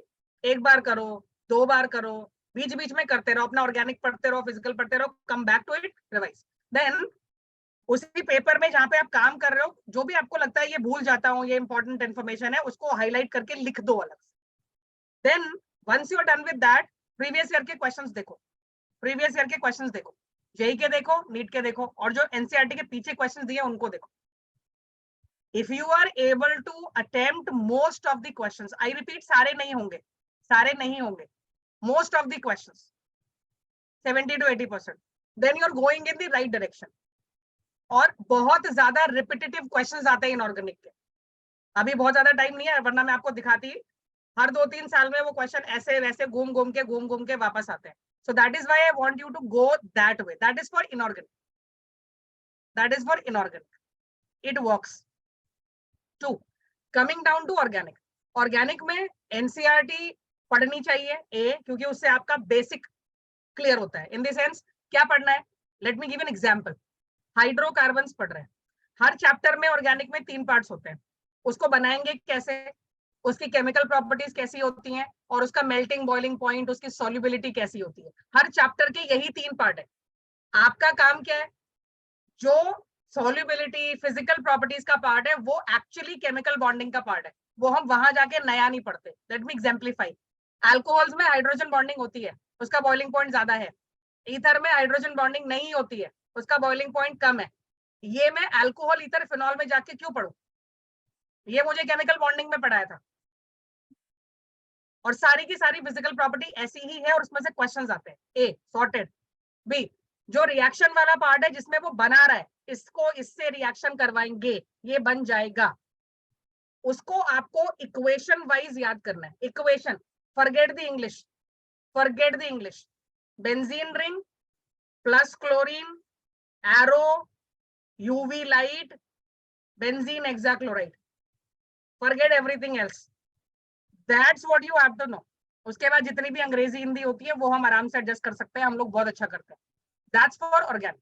And then उसके लिए आपको टीचर के नोट्स भी लगेंगे, सिर्फ उतने से नहीं हो पाएगा, क्योंकि एनसीईआरटी में कार्बोकैटायन रीअरेंजमेंट, टफर क्वेश्चंस, वो 3-4 कार्बन पे ही अटक जाता है, उतना ही एग्जांपल देता है, आगे नहीं जाता. तो उसके लिए आपको आपके टीचर ने जो नोट्स दिए हैं उनको देखिए, और जैसा कि मैंने आपसे कहा क्वेश्चंस प्रैक्टिस करिए, प्रीवियस ईयर करिए, जो एनसीईआरटी के पीछे क्वेश्चंस दिए उनको करिए, और जो आपका जेई मेन का क्वेश्चन पार्ट है उसको करिए. That is enough, that is enough. Ma'am यहाँ पे क्या मैं ये बोल सकता हूँ, one more thing before I forget. और ऑर्गेनिक में टू ऐड टू इट जो इंपॉर्टेंट रिएजेंट्स होते हैं, इंपॉर्टेंट रिएजेंट्स, सोडियम बोरोहाइड्राइड क्या करता है, ओके, लिथियम एल्यूमिनियम हाइड्राइड क्या करता है, H2PDPD क्या करता है. एक आप लिस्ट बना सकते हैं इंपॉर्टेंट रिएजेंट्स की, सो यू नो ये वाला रिएजेंट ये वाला काम करता है. इतना आप कर दोगे, there is no way anybody can deduct your marks in organic chemistry. That's for organic. Then I'll come to physical just in a moment. Yes sir, please. Ma'am तो मैं ये क्या कंक्लूड कर सकता हूँ कि इनऑर्गेनिक मुझे एनसीईआरटी पे स्टिक हो जाना चाहिए, और ऑर्गेनिक के लिए मुझे अपने क्लास नोट्स उठाने चाहिए, और yes. कुछ NCERT plus class beyond notes the NCERT भी जा रही है, तो मुझे वो थोड़ा सा देखना होगा. Right, that's right. सिर्फ एनसीईआरटी से नहीं होगा. एक क्वेश्चन, ऑर्गेनिक केमिस्ट्री की NCERT reading is must on this time all chapter. नहीं, देखिए हम क्या, मैंने आपसे बोला ना, हम क्या करेंगे वो डिपेंड करता है कि हम क्या कर रहे थे। You see, it's a continuation. तो बहुत सारे लोग कुछ कुछ कर रहे होंगे ना ऑलरेडी, और क्योंकि नीट की तैयारी कर रहे हैं तो आई एम श्योर आपने भी बोला होगा, जो बाकी के टीचर है उन्होंने भी बोला होगा, भैया एनसीईआरटी तो पढ़नी है। अब जी देखो, अगर फिर भी नहीं सुना और फिर भी नहीं पढ़ा तो कष्ट तो होगा, कष्ट तो होगा। अब पॉइंट ये है कि कितना कष्ट होगा वो डिपेंड करता है कि कितना कष्ट ले चुके हैं। कष्ट तो फिक्स्ड है। तो अगर पहले से नहीं पढ़ रहे थे तो अब पढ़िए, ठीक है। इनऑर्गेनिक के लिए जरूर पढ़िए। ऑर्गेनिक में फिर भी एक बार को आप कह सकते हो कि you can skip the NCERT, क्योंकि जब टीचर पढ़ाते हैं तो आई एम श्योर वो जो एनसीईआरटी का इन्फॉर्मेशन होता है और अपने नोट्स जो होते हैं वो कोलैबोरेट करके पढ़ाते हैं। तो लेकिन बेटा, फिर भी क्रॉस चेक करने के लिए एनसीईआरटी के बैक साइड पे जो क्वेश्चंस दिए होते हैं, क्वेश्चंस और एग्जाम्पलर के क्वेश्चंस आप चेक कर सकते हैं, तो आपको मालूम चल जाएगा कि आपको सब आता है, जितना आपको बेसिक चाहिए। अगर टाइम नहीं है एनसीईआरटी पढ़ने का, कोई बात, नोट्स पढ़ो, एनसीईआरटी के क्वेश्चंस करो, एग्जाम्पलर करो, और फिर नीट और जेई के क्वेश्चंस लगाओ। इतना तो करोगे, ये तो बनता है। बेटा मुझे लगता है मैम, मैं एक चीज इनको बोलना चाहूंगा कि इससे ऑनेस्ट और इससे क्लियर आंसर नहीं हो सकते जो मैम ने यहाँ पर दिए हैं। तो आई थिंक बहुत क्लैरिटी आपको अब आ जानी चाहिए कि हम किस वे में लीड करें अपने आप को। फिर भी कोई आपकी क्वेरीज होगी तो वो आगे होगी, बट आप प्लीज इनको एज इट इज फॉलो करो। और मुझे लगता है ना कि डेफिनेटली जो आपके कंसर्न, ग्रजेस, सब कुछ है, सब हट जाएंगे और आप जंप करोगे। Ma'am please. और उम्मीद कायम रहनी हाँ चाहिए। I can do it is very important while you are trying to do all of this. तो ये था फिजिकल के लिए, जैसा मैंने आपसे कहा, ये जो आप स्क्रीन पे अभी भी देख सकते हैं कि जो, नहीं इसमें नहीं था, पीछे है आई थिंक, जो मैं आपसे अभी बता रही थी कि, चलो मैं ऐसे बता देती हूँ कि जो हमारा लॉग का कैलकुलेशन का पार्ट है, फिजिकल के लिए ही था वो। जो मैथमेटिकल पार्ट है, न्यूमेरिकल कैलकुलेशन वाला जो पार्ट है, बाय हैंड उसको प्रैक्टिस करना बहुत आसान है। मैं भी कुछ क्वेश्चंस लूंगी, वहीं जा रही हूँ थोड़ी देर में, राइट। और जो हमारा फॉर्मूला राइटिंग का पार्ट है, तो बहुत सारे बच्चे होते हैं जिनको फॉर्मूले याद नहीं आते एग्जाम के टाइम पे, क्योंकि बहुत सारे फॉर्मूले होते हैं। तो फिर पता चला z की जगह y हो गया, y की जगह z हो गया, वो डिनोमिनेटर में था वो न्यूमरेटर में चला गया, फॉर्मूला गलत, सारा कैलकुलेशन गलत, सब बेकार। तो इसीलिए सही फॉर्मूला याद रखना, उसकी यूनिट्स याद रखना, और कैलकुलेशंस को एग्जाम में जाने से पहले प्रैक्टिस करके जाना अकेला तरीका है जो फिजिकल का जो पार्ट है, कैलकुलेटिव वाला जो पार्ट है, उसको इंप्रूव कर सकता है। और उसमें काफी स्कोप है। और हमें सबसे पहले ये समझना है कि नीट का पेपर है, नीट का पेपर है। कई बार बच्चों के दिमाग में ये होता है कि जिसके पास मैथ्स नहीं है वो नीट का केमिस्ट्री का फिजिकल पार्ट नहीं कर सकता। ये बिल्कुल गलत है, बिल्कुल गलत है। अगर आप पेपर रख के देखोगे ना बगल में, आपको साफ साफ दिखाई देगा उसी कॉन्सेप्ट पे जो जेई का क्वेश्चन होता है एडवांस का, और जो नीट का क्वेश्चन होता है, उसके कैलकुलेशन में कितना फर्क होता है, बहुत फर्क। वो मैथमेटिक्स नहीं चेक कर रहे हैं, मैथमेटिक्स नहीं चेक कर रहे हैं। और दूसरी बात, कैलकुलेटर भी अलाउड नहीं है। तो आपसे कोई एक्सपेक्ट नहीं कर रहा है कि आप 3.274 को 5.627 से डिवाइड कर दो। Nobody is expecting that. ऐसे कोई क्वेश्चंस नहीं आते, प्लीज। लेकिन हाँ, अगर वो बोल रहा है कि भैया 5 को 2 से डिवाइड करके 2.5 ले आओ, और आप बोलोगे कि कैलकुलेशन आया था और मेरा गलत हो गया, तो फिर कैसे चलेगा? इतना तो हम पैसे भी गिनते हैं ना घर पे, तो पता होता है हमको कि हाँ भैया 5 के 2 नोट होते हैं तो 10 रुपए होते हैं। वही वाली कैलकुलेशन आती है, उतनी ही करनी होती खाली। So stop getting scared, stop getting scared. Okay, I am sure I ma'am, answered. Yes एक क्वेश्चन और छोटा सा कि जी, ये जो इनऑर्गेनिक में डेटा है, like bond angle, bond length, is it right. Important? I would से, देखिए ये कैसा वाला पार्ट है कि अगर मैं ऐसे बोलूं कि जिन्होंने बाकी का काम कर लिया है, आई थिंक बाकी के बारे में हमारी बात हो गई है ना, जो मेन मेन काम है वो कर लिया है, फिर भी लगता है कि अब थोड़े 10 नंबर और बढ़ा लूं, अब थोड़े 20 नंबर और बढ़ा लूं, वो लोग ये ट्राई कर सकते हैं। एक मतलब बार, मैं प्रायोरिटी लिस्ट में इसको बाद में रखूं तो चलेगा? Yes yes yes. और दूसरी बात ये है कि मैं समझाती हूँ, मैं क्वेश्चन भी लूंगी अभी थोड़ी देर में, मैं बस क्वेश्चंस पे पहुंचने ही लगी हूँ, बस जी जा जी रही हूँ। जी। सबसे पहली चीज, वो हर किसी का डेटा नहीं पूछते, हर किसी का डेटा नहीं पूछते। कुछ स्पेसिफिक कंपाउंड्स होते हैं जिनके पीछे पड़े रहते हैं वो, फॉर ऑब्वियस रीजंस। वाटर, तो अब बताओ कोई वाटर का फ्रीजिंग पॉइंट पूछे, वाटर का बॉइलिंग पॉइंट पूछे, तो इसमें क्या प्रॉब्लम है भैया? पूरे दिन हम पानी पानी करते हैं, तो पूछ रहे हैं तो क्या प्रॉब्लम है? बताओ ना वैल्यू। लेकिन अगर वो कोई रैंडम मॉलिक्यूल के बारे में बात कर रहे हैं, पहली बात तो रैंडम आता नहीं है, सारे सिलेबस में दिए हुए, बट स्टिल उसने अगर बोला कि भैया XeF4 का बॉन्ड एंगल बना दो, तो मैंने आपसे अभी बताया ना थोड़ी देर पहले, शेप्स और पोलैरिटी, शेप्स और पोलैरिटी वो पार्ट है जो याद नहीं करना होता है, कैलकुलेट करना होता है। क्योंकि XeF4 में sp3d2 हाइब्रिडाइजेशन है, उसमें xenon के पास 4 बॉन्ड्स है, उसके 2 लोन पेयर है, वो ऊपर नीचे लगेंगे, ऑपोजिट लगेंगे, तो स्क्वायर प्लेनर ही बनेगा। इसमें याद क्या करना है? और अगर स्क्वायर प्लेनर बनेगा तो एंगल 90 डिग्री और 180 डिग्री के ही होंगे। इसमें याद क्या करना है? तो कई बार क्या होता है कि हमें कंफ्यूजन होती है कि हमें याद करना है। याद नहीं करना है, कैलकुलेट करना है, रिलेट करना है। याद क्या करना होता है? ये वाटर का बॉन्ड एंगल 104.5 डिग्रीज है, ये याद करना होता है। लेकिन वाटर का बॉन्ड एंगल 109 डिग्री से कम है, ये याद नहीं करना होता है। टेट्राहेड्रल में 2 लोन पेयर होते हैं तो 109 से कम हो जाता है। So please choose wisely. याद किसको कहते हैं और आइडेंटिफाई करना या डिडक्ट करना किसको कहते हैं? कई बार हम डिडक्शन को याद करने से कंफ्यूज करते हैं। Don't do that.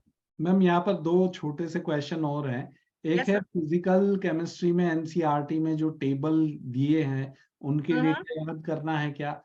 और एक है नहीं। अविशा का क्वेश्चन है यहाँ पर यस। कि पी ब्लॉक एलिमेंट और कोऑर्डिनेशन केमिस्ट्री अगर बिल्कुल नहीं किया है मान लो, तो क्या उसमें हमको करना चाहिए और कितना? आई वुड से अगर आपको चूज करना है तो हम्म, करना चाहिए, पर क्योंकि टाइम नहीं है, चूज करना है, आई थिंक कोऑर्डिनेशन करना is a better option than P block करना। ओके। बिकॉज कोऑर्डिनेशन पूरे इनऑर्गेनिक का सबसे ज्यादा कॉन्सेप्चुअल चैप्टर है, कॉन्सेप्ट बेस्ड है, और उसमें स्पेसिफिक पार्ट्स हैं, जैसे कि IUPAC नॉमेनक्लेचर है, रूल वाइज है, आइसोमेरिज्म है, रूल वाइज है, CFT है, रूल वाइज है। वो कैसा है? वो समझने वाला पार्ट है। अगर आपके टीचर ने पढ़ाया है और आप एक बार थोड़ी सी एफर्ट करोगे तो आपको समझ में आ जाएगा, और उसके क्वेश्चंस आते हैं, पी ब्लॉक काफी बड़ा पार्ट है, उसमें मेमोराइज करने के लिए बहुत ज्यादा है, और फिर वो आपको 11 से भी कनेक्ट कर देगा। तो अभी के लिए पी ब्लॉक पिक करना बहुत अच्छी बात नहीं है, लेकिन अगर आपको एक पिक करना है तो कोऑर्डिनेशन जरूर पिक करना चाहिए। कोऑर्डिनेशन इनडायरेक्टली और डायरेक्टली दोनों तरह से हेल्प करता है। कोऑर्डिनेशन के क्वेश्चंस वांट ऑफ फैक्टर में भी आते हैं। सो आई होप अविशा एंड प्रार्थना आपको क्लियर हुआ होगा ये बात। हम आगे बढ़ सकते हैं अब। यस। सो ये एक छोटा सा लिस्ट है, भेजूंगी आपको। ये उन सब चीजों के बारे में है कि हमें किन किन चीजों को कंट्रोल करना चाहिए और किन किन चीजों पे इम्प्रूवमेंट करनी चाहिए। तो वैसे तो हमें पता ही है कि हमें स्कोर पे इम्प्रूवमेंट करना है, लेकिन उसको करने के लिए कुछ टर्म्स होते हैं जो बहुत इंपॉर्टेंट होते हैं, जैसे कि कॉन्फिडेंस होना चाहिए, उसके बिना कुछ नहीं होता है। आप चाहे कितनी तैयारी कर लो, कॉन्फिडेंस नहीं है कुछ नहीं। आपका टेम्परामेंट, परसिस्टेंस, उसका मतलब होता है लगे रहो लगे रहो लगे रहो, जब तक हो नहीं रहा है तब तक लगे रहो। Ma'am dedication, connectivity, sorry sorry skills, sorry to disturb. concentration and these things. Ma'am एक छोटा सा क्वेश्चन और Yes, sir. स्टूडेंट बहुत ज्यादा क्यूरियस हैं और Which उनका is है good. कि फिजिकल केमिस्ट्री में क्या कोई ऐसा चैप्टर है जिसमें एनसीईआरटी की रीडिंग मस्ट हो?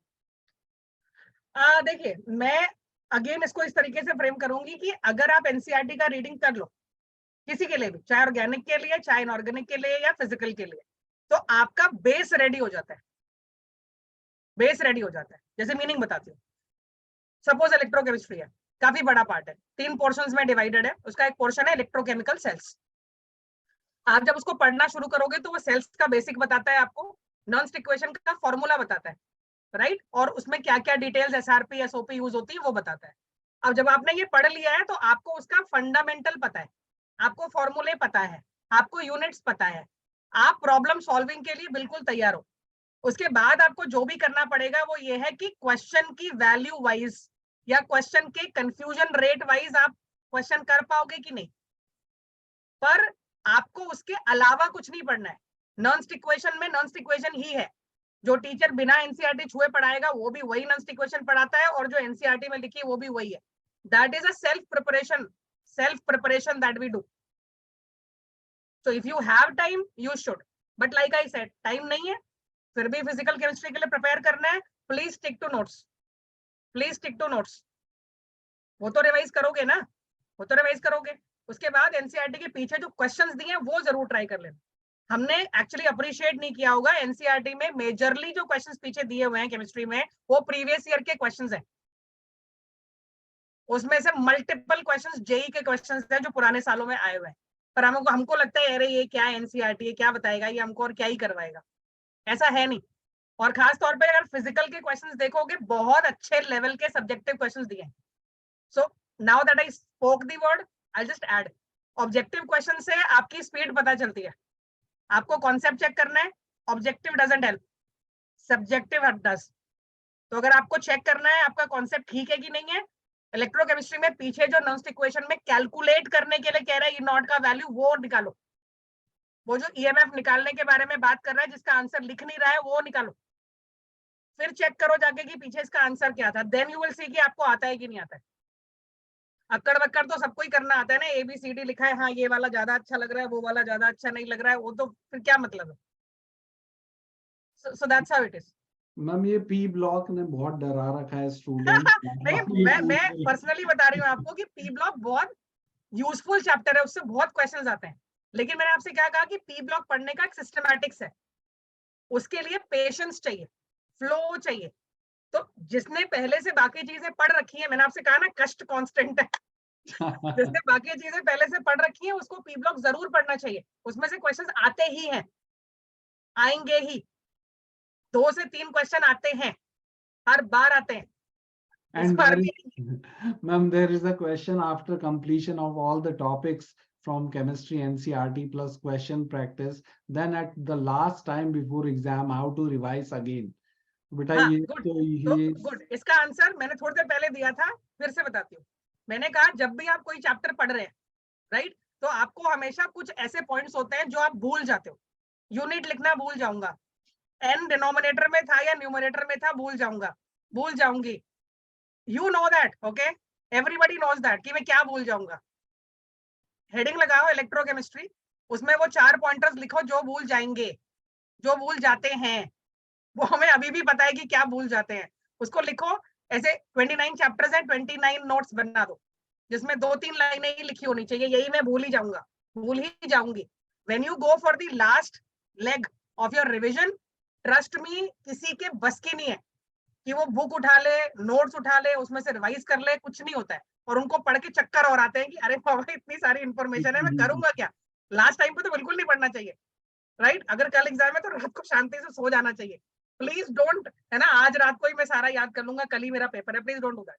अगर कुछ भी करना है तो जो मैंने आपसे अभी कहा था ना कि चैप्टर रिवाइज करते हुए वो नोट्स बनाओ बनाओ, और जब एग्जाम में जाना है उसके पिछले दिन शाम तक जब भी आपको लगता है वो जो 4-4 5-5 लाइनें लिखी है ना वही बोलते हैं, उसी को रिवाइज करना है, सब कुछ नहीं बोलते। जैसे कि अब ABCD हमने बचपन में पढ़ लिया तो क्या अभी 11वीं में भी रिवाइज कर रहे हैं क्या हम उसको, नहीं कर रहे ना, मतलब some things are there, there are few things that you forget, focus on them, revise them, that's all. very true, ma'am. Yep. Please, I think we can. Do we have any more questions? If we don't have, I am going to help them with some questions. Please, ma'am. ये मैं बताना चाहती हूँ कैसे questions होते हैं, और आपको जरूर पता होने चाहिए कि ऐसे क्वेश्चंस होते हैं कम से कम। If they ask I will also tell you what to do, और क्यों नहीं डरना चाहिए। That is our last leg. If they still have a question they can ask other than those. Ma'am काफी कुछ मेरे ख्याल से क्लियर हो गया है, तो we can proceed. Alright, very good. तो अभी जो आप स्क्रीन पे देखने जा रहे हैं ये कुछ प्रीवियस ईयर के क्वेश्चंस हैं, स्पेसिफिकली चूज किए मैंने 21 और 22 से, और कुछ ऐसे हैं जो मैं चाहती ही थी कि मैं आपको बताऊं, वो थोड़े पुराने भी हैं। आपको देखना है कि क्या आपने इन्हें देखा है पहले कभी, यू नो समटाइम्स वी से मैंने आपको पहले कहीं देखा है, तो you have to just see कि आपने इनको पहले देखा है कि नहीं, क्योंकि नहीं देखेंगे तो एग्जाम में बहुत दुख होगा। देखो, तो जो पहला क्वेश्चन आप देखने जा रहे हो, ये देखो आपके चैप्टर 1 का क्वेश्चन है। मैं बस ये चाहती हूँ, करना नहीं है, मैं बस चाहती हूँ कि आप इसको देखो और ये देखो कि ये टफ क्वेश्चन है कि ये इजी क्वेश्चन है, और इसको करने में कितना टाइम लगा सकते हैं एग्जैक्टली। सी, तो मैं कुछ बताती हूँ। तो इसने पढ़ना कैसे होता है, मैंने आपसे कहा read that question. What is that question here? Number of molecules of water is maximum, highlight, read. फिर अगला सवाल, water water water water, so that's like easy question क्योंकि सब वाटर है। अगर ये 4 अलग अलग ऑप्शन होते हैं, अलग अलग नाम होते हैं, तो ज्यादा मेहनत करनी पड़ती। तो ये मोल कॉन्सेप्ट का क्वेश्चन है लेकिन बहुत आसान है। फिर इसने मॉलिक्यूल पूछे हैं, तो करना क्या पड़ेगा, ये नंबर ऑफ मॉलिक्यूल्स कितने होते हैं, ये होते हैं number of moles into Na। क्या वो निकालने के लिए कह रहे हैं, द आंसर इज नो, निकालने नहीं है, उसने पूछा है मैक्सिमम है, तो कोई बात नहीं, Na कांस्टेंट है, जिसके मोल मैक्सिमम होंगे उसके मॉलिक्यूल भी मैक्सिमम होंगे, खत्म, मोल निकाल दो, ये लो। तो फॉर्मूले हमें ऑलरेडी आते हैं, 18 ml वाटर, डेंसिटी 1 ग्राम पर ml है, आपको पता ही है, वेट ऑफ वाटर कितना हो गया बताओ, 18 ग्राम, मोल्स ऑफ वाटर कितने हो गए, ये हो गए 18/18 मतलब 1, डन। 0.8 ग्राम ऑफ वाटर, मास दे रखा है 0.18 डिवाइडेड बाय 18, ओके कितना हुआ ये 0.01, कम है ना, then 10 to the power -3 mole of water, सीधे मोल ही लिखे हुए। अगले में कह रहे हैं 1 एटमॉस्फेयर 273 एनटीपी की बात कर रहा है, वाटर वेपर का वॉल्यूम दे रहा है, सो मोल्स ऑफ वाटर कितने हो गए, ये हो जाएंगे 22.4 into 10 to the power -4 divided by 22.4, जो कि 10 की पावर -4 है। इसमें से मैक्सिमम वैल्यू कौन है, 1, तो आपका आंसर कौन है, ऑप्शन नंबर 1, खत्म। तो देखने में ऑब्वियसली लग सकता है कि अरे यार कितनी कैलकुलेशन करनी है, ये निकालना है वो निकालना है, कुछ नहीं निकालना है, कुछ नहीं निकालना है, इनके मॉलिक्यूल कैलकुलेट नहीं करने हैं। तो अगर आप ये आइडेंटिफाई कर सकते हो कि क्या नहीं करना है, क्या कॉमन है, उसको अलग हटा दो, उसके बाद बस ये देखो कि भैया रिलेट करना है, और मैक्सिमम मिनिमा तो सबसे इजी होता है, ये सबसे ज्यादा है वो सबसे कम है, आप ही देखो। तो ये तो मैं समझा के कर रही हूँ लिख लिख के, इसलिए इतना टाइम लग रहा है, वैसे करूंगी तो और भी जल्दी हो जाएगा। ये फिजिकल का question, right, look at that. अब इसी का ऑल्टरनेट क्वेश्चन कैसा होता है, ये वाला देखो जरा, सॉल्व नहीं करेंगे, डिफरेंस देखो, मैक्सिमम नंबर ऑफ एटम्स पूछ रहा है, एटम्स, और एक में मैग्नीशियम, एक में लिथियम, एक में O2, एक में Ag, 2020 का क्वेश्चन है ये। अब सबके मास यूज करने पड़ेंगे। अब इसमें प्रॉब्लम ये है कि एटम पूछे हैं, अगर आपने पिछले वाले क्वेश्चन का फॉर्मूला लगाया और एटॉमिसिटी को यूज नहीं किया तो आपका सवाल गलत ही होगा, गलत ही होगा। ये उसी का मतलब है, पिछले वाले क्वेश्चन में मैंने ये किया था, इस वाले क्वेश्चन में भी यही कर लेता हूँ, please don't do that, read that question, that इनके मोलर मासेस अलग अलग है। तो इसने पूछा है एटम मैक्सिमम किसके, मास सबका 1 ग्राम है, तो जाहिर सी बात है when you calculate mole, mole given mass upon molar mass है, तो जिसका मोलर मास मिनिमम होगा उसके मोल मैक्सिमम होंगे, इतना मैथ्स तो उम्मीद कर सकते हैं ना करने का। किसका मोलर मास मिनिमम है, लिथियम का, लिथियम का, पीरियोडिक टेबल पढ़ते हैं ना हम, तो इस क्वेश्चन का आंसर कौन है, 3। कितना डिफिकल्ट क्वेश्चन है ये, कितना डिफिकल्ट क्वेश्चन है, ये आया है देखो, ये आया है, राइट। तो मैंने आपसे कहा ध्यान से पढ़ो और फिर करो। तो एक तो ये वाले टाइप के क्वेश्चंस होते हैं, सीधे फॉर्मूले बेस्ड, ढंग से पढ़ा, सही फॉर्मूला लिखा, most of the time calculation भी नहीं करनी पड़ती है, जस्ट डू दैम, ये इजी क्वेश्चन है, ये easy question. Then let me take you little forward, फिर कहते हैं सुपर इजी क्वेश्चन, वो have a look at that, इसको देखो, देखो which of the following series, ये वो वाले हैं जो हम देखना भी नहीं चाहते, which of the following transitions has hydrogen atoms in visible region, visible region, do we know time to think of this, 2 seconds, 1 में भी काम हो जाएगा। ये वही वाले क्वेश्चंस हैं जिनमें से आपको टाइम सेव करना होता है ताकि आप लगा सके उसको उन क्वेश्चंस में जो डिफिकल्ट है, टाइम मैनेजमेंट इसी को कहते हैं। 4 नंबर तो इसके भी हैं, लेकिन 4 नंबर इसके भी हैं, तो ये वाले क्वेश्चंस भी आते हैं, have a look at that. तो अपनी मर्जी से प्लान करके नहीं जाना है, पेपर बहुत टफ आएगा, पेपर बहुत मुश्किल आएगा, ज्यादातर क्वेश्चन इजी होते हैं और आपसे हो जाएंगे। इसीलिए मैंने आपसे कहा कि डिसाइड कर लो कि ये टफ लग रहा है, ये मीडियम लग रहा है, then you can just go ahead. I am sure you can see this and understand that these are easy, और ये सब मैंने जानबूझ के डाले क्योंकि ये फिजिकल केमिस्ट्री के क्वेश्चंस है, these can be done. Then when you move a little forward, ये देखो, मैं चाहती हूँ कि इनमें से कोई आंसर कर दे इसको, ये थोड़ा सा पुराना क्वेश्चन है but this is checking the concept. इसने पूछा है बोर्स थ्योरी के अकॉर्डिंग कौन से ट्रांजिशन में लीस्ट एनर्जेटिक फोटोन मिलेगा। मैं चाहती हूँ कि इनमें से कोई इसका आंसर करे with in 1 minute. Student, come on, you can write your answer in the Yes. chat box. And they can do it actually. I just want to see कितनी जल्दी, क्योंकि ये देखने में काफी बड़ा है, मुश्किल भी लगेगा देखने में, और एक्चुअली पुराने क्वेश्चंस मुश्किल थे, अब जो क्वेश्चंस आते हैं वो इससे भी इजी है, लेकिन हमें तैयारी ऊपर रखनी पड़ती है। 3 I have got option 3. That is the right answer. Very good, fantastic. तो पॉइंट ये है कि क्या करेंगे, तो इसने पूछा है लीस्ट एनर्जेटिक फोटोन, और हमें मालूम है कि अगर ये न्यूक्लियस है और हम बाहर की तरफ जा रहे हैं, आउटवर्ड्स जा रहे हैं, ये सबने पढ़ा है वहां पे, राइट? तो जो डेल्टा ई की वैल्यू होती है सक्सेसिव लेवल की, वो डिक्रीज करती है। तो जो बाद वाले लेवल्स होते हैं उनके बीच का एनर्जी गैप जो होता है वो मिनिमम होता है। बाद वाले लेवल्स 6 और 5।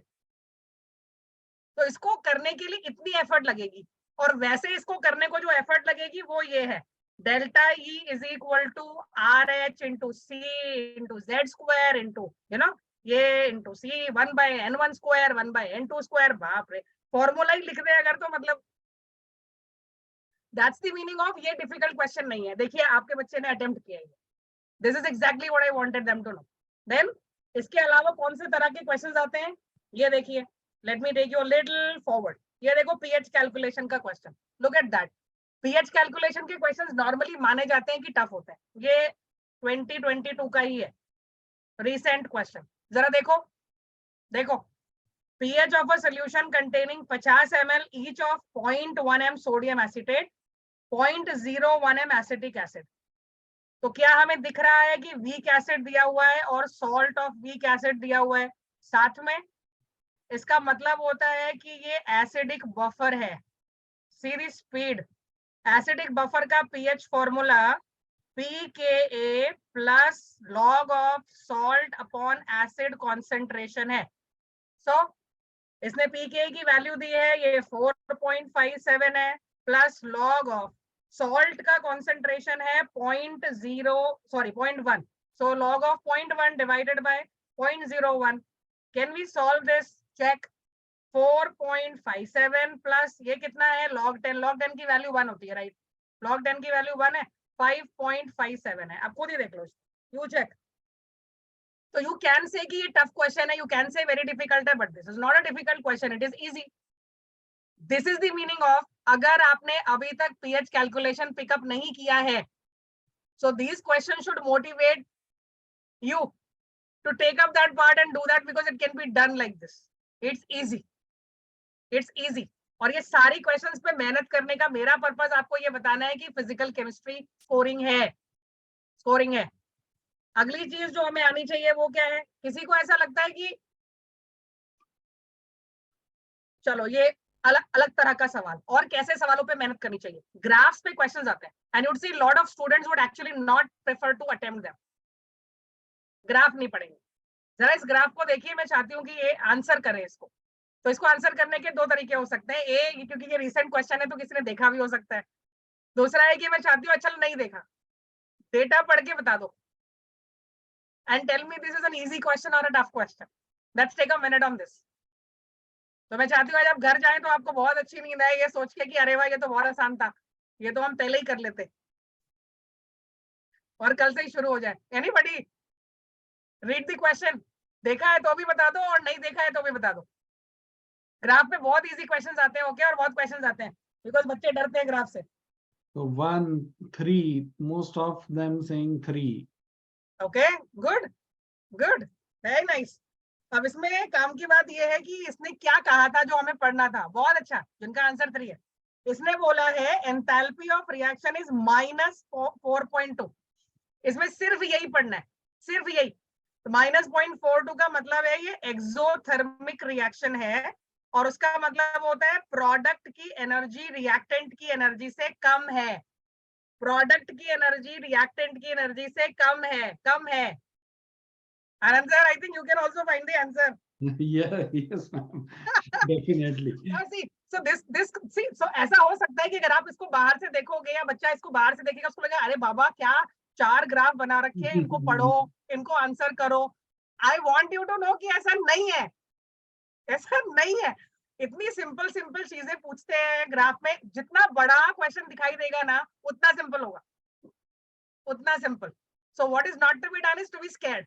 तो देखो कुछ लोगों ने तो सही आंसर अभी भी दिया है, और जिन्होंने नहीं दिया था उनको मैंने बताया that is the meaning of read the question carefully.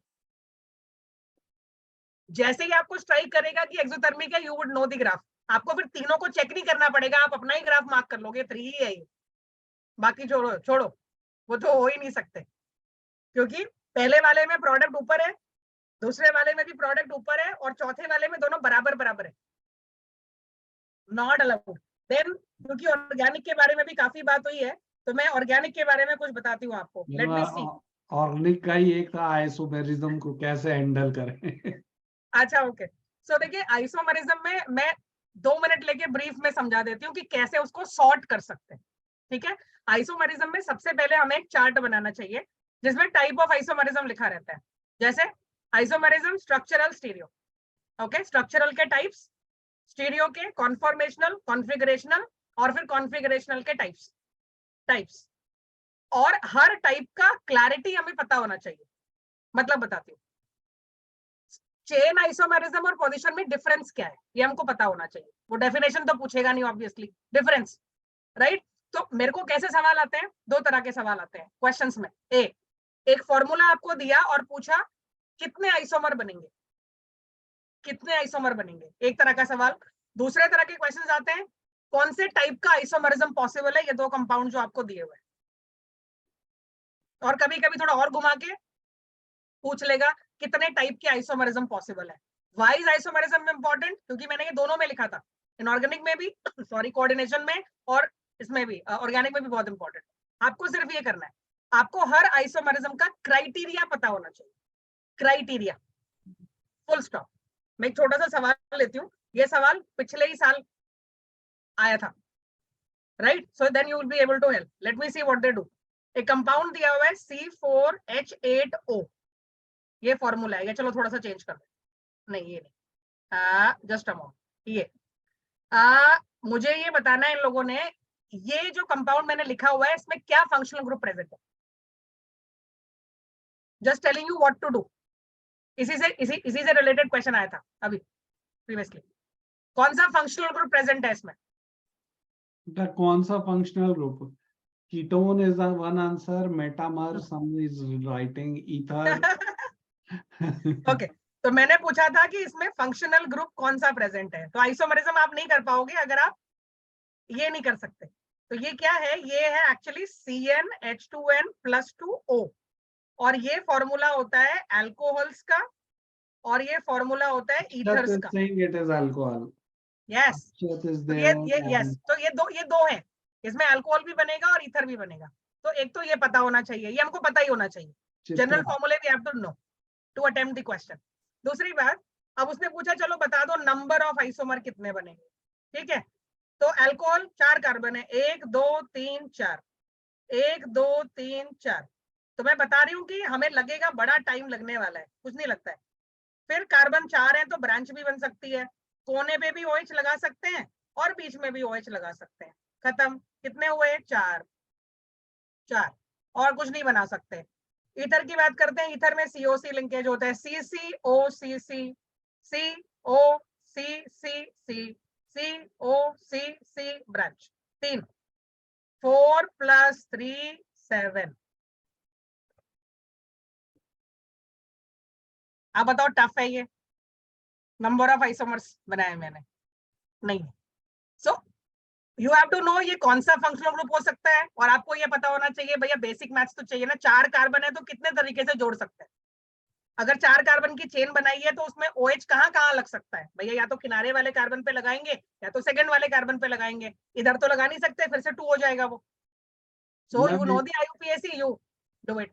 Question क्या आया था? क्वेश्चन आया था इनमें से कौन से केस में मेटामरिज्म पॉसिबल है, ये क्वेश्चन आया था। आई think that is why somebody is answering metamerism over here, that was the question. तो मेटामरिज्म ईथर्स में होता है, तो उसको भी आंसर करने के लिए आपको ये पता होना चाहिए कि ईथर में ही मेटामरिज्म होगा, एल्डिहाइड कीटोन में नहीं होता है। तो जैसे ही आप एल्डिहाइड कीटोन बोल दोगे आंसर गलत। मैम ये क्वेश्चन यहाँ लिखा हुआ है, मेटामर्स और पोजीशन आइसोमर्स में डिफरेंशिएट कैसे करें? ठीक है, now that Dev asked the question, मैं यहाँ पे फटाफट से एक चीज लिख रही हूँ, ये सबके लिए है। मैंने लिखा COCCC, इसका नाम भी लिख रही हूं मैं, जिनको नहीं पता है उनके लिए। IUPAC से ज्यादा इंपॉर्टेंट चीज ऑर्गेनिक केमिस्ट्री में है नहीं, वो कितनी हेल्प करती है उसका कोई हिसाब किताब नहीं है। मैं बस अब 2-3 ऑर्गेनिक के क्वेश्चन ही लूंगी। ये देखिए, ये 1-methoxypropane है, अच्छे से देख लीजिए। फिर मैंने ये बनाया, ठीक है, 1 2 3, इसका नाम है 2-methoxypropane। I am sure everybody can relate to this. अब आप इसको देखिए और बताइए इसमें क्या फर्क है, आप बताइए आनंद सर। जी मैम, यहाँ पर CO जो है सेकंड कार्बन पे आ गया है, पहले फर्स्ट हाँ, तो कार्बन। इसमें फर्क है 1 का और 2 का, आप देख रहे हो 1 का और 2 का, इसका बाकी का पूरा नाम सेम है, तो 1-2 का फर्क है, मतलब जगह बदली है। जी, IUPAC लिख लीजिए, ये पोजिशनल आइसोमरिज्म है। ओके। बेटा आई पोजीशन होप चेंज, आपको क्लियर हो गया होगा ये इतना राइट इजी। पोजीशन। तो अगर पूरा IUPAC नेम सेम है, आई रिपीट माई सेल्फ, अगर पूरा IUPAC नेम सेम है, पेरेंट चेन सेम है, सिर्फ जगह बदल रही है, 2 1 3 4 ये चेंज हो रहा है, इट इज पोजिशनल आइसोमरिज्म। बाकी का नाम चेंज नहीं हो सकता। Now look at this one, check, carbon carbon oxygen carbon carbon, एक ये है और दूसरा ये है। ध्यान से देखिए, ध्यान से देखिए। अब इन दोनों को अगर आप देखोगे तो इसमें क्या हो रहा है, मेटामेरिज्म क्या होता है, ये देखिए, ये O है, पॉलीवैलेंट ग्रुप चाहिए होता है हमको जिसकी वैलेंसी 2 या 2 से ज्यादा हो, ऑक्सीजन नाइट्रोजन टाइप का, और उसके इधर उधर जो एल्काइल चेन होती है वो चेंज हो जाती है। कैसे, इधर 2 कार्बन है, इधर 2 कार्बन है, इधर 1 कार्बन है, इधर 3 कार्बन है, यू सी, इसकी पोजीशन नहीं बदली है, वो जो O लगा हुआ है उसके इधर उधर कार्बन चेन ही चेंज हो गए, एल्काइल ग्रुप ही चेंज हो गए, लेकिन दोनों ईथर होने चाहिए, दोनों ईथर होने चाहिए। ये मेटामेरिज्म है, ये मेटामेरिज्म। मुझे नहीं देखिए, लगता है इससे इजी कोई आंसर मिल सकता है, क्योंकि ये रहा बायोकेमिस्ट्री मेटामेरिज्म। को भी ये तो समझ आ आप गया। इनके IUPAC देखोगे ना, आप इनके IUPAC देखोगे, पहले वाले का नाम इथॉक्सी इथेन है, इथॉक्सी इथेन, उसका 2 कार्बन का चेन है, और अगर आप इसको देखोगे तो ऑब्वियसली ये 1-methoxypropane है, इनके नाम ही अलग होंगे और इनकी पोजीशन नहीं अलग है, इनका नाम ही अलग है, बेस कंपाउंड ही अलग है। This is metamerism. So, metamerism can not confuse with positional isomerism. Positional में सिर्फ नंबर बदलता है, तो IUPAC कैन ऑलवेज हेल्प। अगर आइसोमेरिज्म में दिक्कत हो रही है तो वो हमेशा हेल्प करेगा। That's nice way ma'am. I think this is clear. Of course ma'am. Okay, चलिए, तो क्योंकि ऑर्गेनिक के बारे में हम लोग बात कर रहे थे, बाकी भी मैं भेज दूंगी। I would want them to go through these questions, right, these are some of them that I picked that they should actually know. और किसी को अगर देख के कोई अच्छा लग रहा है तो वो भी पूछ सकता है, we can talk about them also, but they should do this. Now coming to more of, अच्छा हाँ, मैं कोऑर्डिनेशन की बात बता रही थी आपको थोड़ी देर पहले, उससे और वांट ऑफ फैक्टर को मर्ज करके एक क्वेश्चन, ये मेन 2018 का क्वेश्चन है, लेकिन बहुत अच्छा क्वेश्चन है, ऐसे क्वेश्चन नीट में भी आते हैं। देखिए, 1 molar aqueous solution following compounds highest freezing point, पहले मैं 1 मिनट दे देती हूँ। What is the answer? Over to students and they should try, क्योंकि इसमें सीखने के लिए 2 चीजें हैं। अच्छा क्वेश्चन है ये, और इसीलिए मैं कहती हूँ कि जेईई मेन के क्वेश्चन जरूर ट्राई करने चाहिए, उससे अच्छा कॉन्सेप्ट कुछ नहीं सिखाता। तो rather than buying a book, उसमें उल्टे पुल्टे क्वेश्चन देखना जो आते भी नहीं है, मेरा मन कर रहा था तो मैंने एक सवाल बनाया है, प्लीज उसको सॉल्व करके देख लो, उससे एनी डे बेटर है जेईई मेन में क्वेश्चन आया हुआ है वो करके देख लो, थोड़ी बहुत जो भी कंफ्यूजन है वो सब चली जाएगी। Any responses? Most of them are saying 4। Okay, काफी अच्छे बच्चे, समझदार बच्चे, दैट्स राइट।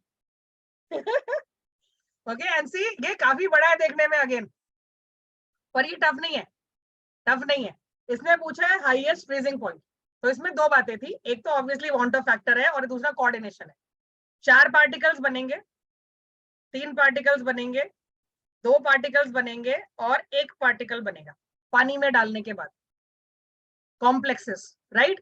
और आई का वैल्यू जो है 1 + n-1 इंटू अल्फा है, अल्फा क्योंकि 1 है तो आई की वैल्यू भी n हो गई, एक बार।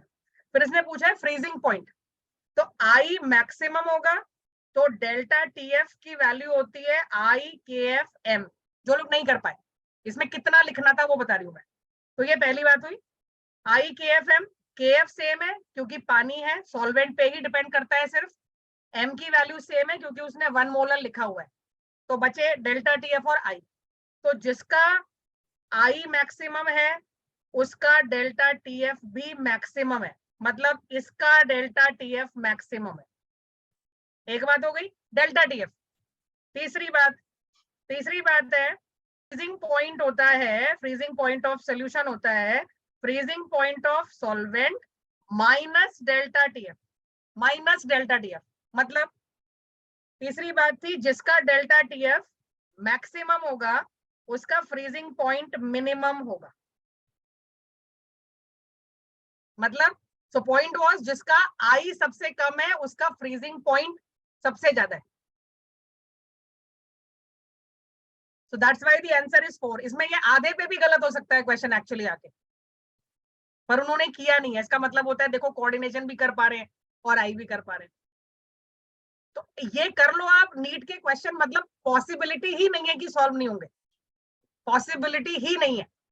This is the right kind of question that you should practise, this is the question, right. Now coming to आपके फेवरेट, ये सीएफटी का क्वेश्चन है by the way, crystal field theory. मैंने आपसे बताया ना थोड़ी देर पहले कि वो बड़ा नया फेवरेट है, ये 2019 का क्वेश्चन है, इस पे काम करना चाहिए अगर नहीं किया तो। कोऑर्डिनेशन का पार्ट है ये सीएफटी का, वेरी इंपॉर्टेंट, बहुत क्वेश्चन आते हैं। देन ये देखिए एक और ऑर्गेनिक का सवाल, I think they can try, उसके बाद बताना ज्यादा अच्छा लगेगा। चलो बच्चे जल्दी चलो से भाई ट्राई करें। अपना लिखो। हाँ, तो इसमें दो सीखने की चीजें हैं, मतलब मैंने ये जानबूझ के रखा है क्योंकि मुझे एक और चीज बतानी थी जो बहुत इंपॉर्टेंट है स्कोर करने के लिए। To most of the students say 2, one said it is 4. Okay चलो, मतलब रिस्पॉन्ड तो कर रहे हैं, मतलब सोए नहीं है अभी भी। So that's the 4 and good 2 they are enjoying it. So I am enjoying as well. So I mean, because that is how it has to be, मतलब बच्चों को अच्छा लग रहा है तो ही फिर ठीक है। अब देखो इसमें सिखाना क्या था, आंसर में 1 मिनट के बाद बताती हूँ। इसमें क्या सीखना है और इस चीज से ऑर्गेनिक के लिए क्या सीखना है। ऑर्गेनिक में आईयूपीएससी होता है, मैंने आपसे बताया आईयूपीएससी के रूल होते हैं, लेकिन आईयूपीएससी के साथ साथ जिसके की रूल है और हम रूल से काम कर सकते हैं अगर आता है, इसके साथ साथ बहुत सारे ट्रिवियल नेम होते हैं, बच्चे जानते हैं ट्रिवियल नेम, कॉमन नेम्स भी जिनको हम कहते हैं। तो जब भी ऑर्गेनिक का क्वेश्चन मुश्किल करना होता है, मुश्किल करना होता है, तो वो आईयूपीएससी नेम नहीं देते, तो आधे बच्चों का सवाल अटेम्प्ट नहीं हो पाएगा क्योंकि उनको इंफॉर्मेशन आती है, उन्हें सब पता है, लेकिन उन्हें वो नाम नहीं पता। गया सो कॉमन। और जिन्होंने गलत आंसर दिया उन्होंने इसीलिए गलत आंसर दिया क्योंकि उन्हें ये नहीं पता कि ये कौन है। ये सवाल को कॉम्प्लिकेट करने का तरीका है, क्योंकि एक्चुअली एनिसोल ये है, ठीक है, just here. I am sure जिनको समझ में आ रहा है वो अच्छे से समझ जाएंगे मैं क्या कह रही हूँ। ये एनिसोल है, एनिसोल इज मेथॉक्सीबेंजीन। अगर क्वेश्चन ऐसा होता कि वो इसको बना के दे देता आपको, वो भी आता है। और ये क्वेश्चन इतना फेवरेट है कि जेई में 3-4 बार आ चुका है और नीट में भी पता नहीं कितनी बार आ चुका है, यही वाला सेम क्वेश्चन, सेम पता नहीं कितनी बार। If you see you will find out, कम से कम 5-6 बार। एनी हाउ, तो ये एनिसोल है। अब पहली बात तो अगर ये एनिसोल होता है तो आप ये वाला आंसर नहीं देते, यू सी, क्योंकि एनिसोल में 2 कार्बन नहीं लगे ऊपर, एक ही लगा है, एक ही लगा है। और ये इसीलिए ये भी नहीं हो सकता, 3 भी नहीं। तो पहली चीज तो ये थी। जिन्होंने गलत किया है उन्होंने क्यों गलत किया वो भी देख लो, क्योंकि दूसरा वाला भी है, दूसरा इसका बड़ा भाई है जिसमें 2 कार्बन होते हैं, इसका नाम फेनेटॉल है। तो अगली बार हो सकता है एनिसोल की जगह फेनिटॉल है। Anyways that's one thing. ए तो उससे 50% तो वैसे ही आउट हो गया ना। That's the meaning of confidently knowing anisole कौन है, तो एनिलीन कौन है, एनिसोल कौन है, ये सब पता होना चाहिए, then you can do it correctly. दूसरी बात क्या थी कि जब भी ईथर होता है, जब भी ईथर होता है एक तो ईथर किसी से रिएक्शन नहीं करते एसिड को छोड़ के, गुड थिंग। और जब भी ईथर होता है और एरोमेटिक होता है, एरोमेटिक, तो उसमें हमेशा ये वाला बॉन्ड नहीं टूट सकता, रिंग का ओ के साथ बॉन्ड नहीं टूटता क्योंकि ये रेजोनेंस में होता है। ये सेम प्रॉब्लम लाइट की भी है, इट दिस वोंट ब्रेक। तो दिस वोंट ब्रेक का मतलब होता है रिंग का ओ तो उसके साथ ही रहता है, तो एच यहाँ आता है और आई या एक्स जो भी होता है वो इधर जाता है हमेशा। तो हमेशा फिनॉल ही बनता है, हमेशा फिनॉल ही बनता है जब भी एरोमेटिक ईथर होते हैं। So then you can know what is the answer over here 4। तो इसके लिए इतनी क्लैरिटी की जरूरत थी। इसको पिक करने का रीजन ये है कि मैं बताना चाहती हूँ कि जो इंपॉर्टेंट कंपाउंड्स होते हैं, फिनॉल कौन है, एनिलीन कौन है, एसिटोफिनॉन कौन है, ये अगर आपको नहीं आएगा तो आपके आधे क्वेश्चन वैसे ही अटेम्प्ट ही नहीं हो पाएंगे। You have to know that, right. और इसके साथ हमारा अगला और लास्ट सवाल ये भी वही बताने के लिए है जो मैंने आपको थोड़ी देर पहले बताया था।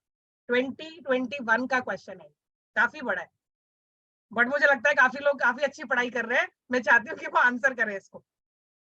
तो फिर मैं आपको आगे लास्ट इंफॉर्मेशन दूंगी आज की। चलिए स्टूडेंट, आपका टाइम शुरू होता है अब।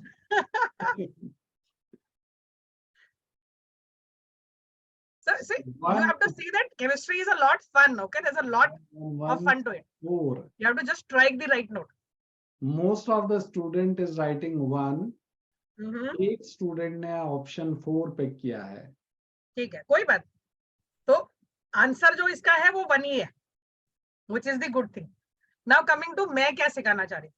मैंने थोड़ी देर पहले जब मैं ऑर्गेनिक के रिवीजन की बात कर रही थी, मैंने आपसे कहा था एक बहुत जरूरी काम होता है जो हमको जरूर करना चाहिए और अगर ऑर्गेनिक सीखनी है, वो ये है कि रिएजेंट क्या है और उसका यूज क्या होता है। ये उसका क्वेश्चन है, क्या सिखाना है यहाँ पे। ये वाला ग्रुप जो है ये कीटो ग्रुप है, और ये वाला कौन सा ग्रुप है, ये एस्टर ग्रुप है। दोनों ही रिड्यूसिबल ग्रुप्स हैं, दोनों के रिडक्शन हमारे सिलेबस में दिए हुए हैं। प्रॉब्लम क्या है ये कि ये जो रिएजेंट इन्होंने दिया हुआ है सोडियम बोरोहाइड्राइड NaBH4, ये सिलेक्टिव है, ये सिलेक्टिव है। सभी रिएजेंट सिलेक्टिव नहीं होते, ये सिलेक्टिव है और ये एस्टर पे काम नहीं करता, एस्टर पे काम नहीं करता, सिर्फ कीटो पे करता है, मतलब एल्डिहाइड और कीटोन्स पे, इस पे, इसी को रिड्यूस करेगा। If only you new this, you see your answers. ये वाला जो पार्ट है ये ऐसा का ऐसा ही रहना चाहिए, C double bond has to reduce to CHOH, which is option number 1। कुछ करना ही नहीं था, कुछ करना ही नहीं था। इसका ऑल्टरनेट सवाल कैसा होता है, that was good try, okay, very good. इसका ऑल्टरनेट होता है जो इसका दूसरा फ्रेंड है लिथियम एल्यूमिनियम हाइड्राइड LiAlH4, ये सिलेक्टिव नहीं है, वो भी क्वेश्चन आते हैं, ये सिलेक्टिव नहीं है और ये सिलेक्टिव नहीं है पहली बार, और ये दोनों को रिड्यूस कर देता, बोथ विल बी रिड्यूस्ड। यही वो मतलब है जो मैंने आपको थोड़ी देर पहले बताया था, सभी इंपॉर्टेंट रिएजेंट्स को फिक्स्ड है, बाहर से तो आएंगे नहीं, सभी। लिथियम एल्यूमिनियम हाइड्राइड इसको रिड्यूस करता है, ये बनाता है। सोडियम बोरोहाइड्राइड इसको रिड्यूस करता है, ये बनाता है। H2PD इसको रिड्यूस करता है, ये बनाता है। यू सॉर्ट दैट, आधा काम करता है, उसके बाद फिर चाहे कोई कुछ भी करे। तो बड़ा है देखने में, मुश्किल नहीं है लेकिन। So the difference that we have to make is, it looks big, it looks complicated, it is not. तो ये जितने भी क्वेश्चन मैंने आपसे आज डिस्कस किए हैं इनमें से कोई भी क्वेश्चन डिफिकल्ट की कैटेगरी में नहीं है। ये डिपेंडिंग अपॉन योर प्रिपरेशन या तो इजी में जा सकते हैं या मीडियम में, और ये वो सारे क्वेश्चंस हैं जिनको अटेम्प्ट करने के लिए 1 मिनट से ज्यादा टाइम नहीं लग सकता, नहीं लग सकता। And that's not for me, that's not for me, I'm talking about as a student.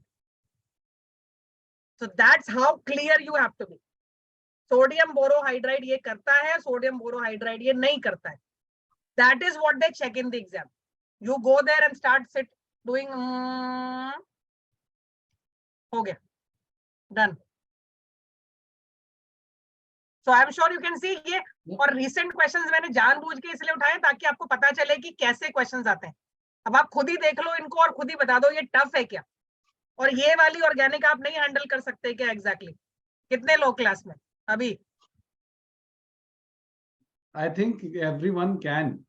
और दिस हाँ, तो ये मैंने आपको सिर्फ इनको बताने का पर्पस क्या है ना, मैंने आपको बहुत सारी चीजें बताई, लेकिन अगर मैं आपको ये नहीं बताऊंगी तो आपको यकीन नहीं होगा। वो एग्जाम्पल सामने होता है तो समझना आसान हो यकीन नहीं, जाता है। आपको यकीन नहीं होगा कि नीट में ये क्वेश्चंस आते हैं। और मैं अभी अगर आपको एक किताब दूंगी जिसका नाम MS चौहान है, और मतलब for that matter any XYZ, ये तो उनके स्टार्टिंग में भी नहीं आते। 2-4 रिंग और लगा देंगे इसके बगल में, एक के बगल में, एंड देन लाइक बाप रे, करना क्या है इसमें। So my problem is not with the book, problem is you have to know your exam. That's your last information for the day. Know your exam. आपको एडवांस नहीं लिखना है। अगर आप उसके बारे में बात करते तो मैं आपको उसके हिसाब से बताती, because I teach for that also. So ये कोई बहुत बड़ी बहादुरी की बात नहीं है कि मैं आपको MS चौहान पकड़ा दूं या कोई ऐसी किताब पकड़ा दूं, एक सवाल बना दूं इसमें बड़ा सा जो आपसे सॉल्व ना हो पाए, और फिर मैं आपसे कहूं देखो आपसे तो हो ही नहीं रहा है। That's wrong, that's wrong on so many levels, right. You have to know the right question, वो वाले क्वेश्चन जो आपके पेपर में आते हैं, नीट में। और इसीलिए अगर आप तैयारी कर रहे हो और प्रीवियस ईयर नीट के क्वेश्चंस नहीं देख रहे हो, या मैंने आपसे कहा ना थोड़ा टफर तैयारी होनी चाहिए, लेवल अप, तो जेई मेन के पेपर उठाओ, देखो और कर लो। उससे ज्यादा ऊपर जाने की जरूरत ही नहीं है। That's a wastage of time, like total wastage. और जो डीमोटिवेशन मिलेगा 2-4 किलो, वो अलग, कि नहीं भैया मेरे बस का नहीं है, मैं तो नहीं कर सकता ये। No ma'am, don't do that to yourself, you can do it, you can score in chemistry नहीं ma'am, 160 definitely plus. On behalf of my student I can say that we will work hard together. और ये बहुत wonderful session था ma'am, wonderful. मतलब इतना आपने मेहनत की उसमें इनपुट, और एक एक चीज क्लैरिटी है। बस हम ये चाहेंगे कि ये अगर इनको मिल जाए बच्चों को। नहीं नहीं, I'll just send it over to you, अभी भेज रही हूँ। बट ऑसम मैम, मतलब ये इतना सा सेमिनार सुन के मुझे तक ऐसा लग रहा है कि मैम से एक बार बैठ के ना पूरी केमिस्ट्री पढ़ लेनी चाहिए। Right. Thank you so much. तो ये नहीं स्टूडेंट तो अगर जो आपको, अगर आपको ऐसा लगेगा कि इन लोगों को एक सेशन की जरूरत है, I will definitely gladly be able to do that, no problems at all. Surely जिसमें ये मैम, अपने श्योरली। प्रॉब्लम्स लाके सॉल्व करवा सकते हैं, आई डेफिनेटली हेल्प देम। किसी को नो, चाहिए अगर कि भाई इसको जल्दी कैसे करते हैं, या फिर ये मुझसे हो ही नहीं रहा है, अगर हमें ऐसी किसी चीज की जरूरत है जिससे इनके रैंक में थोड़ा सा भी इंप्रूवमेंट आ सकता है, I will be gladly able to.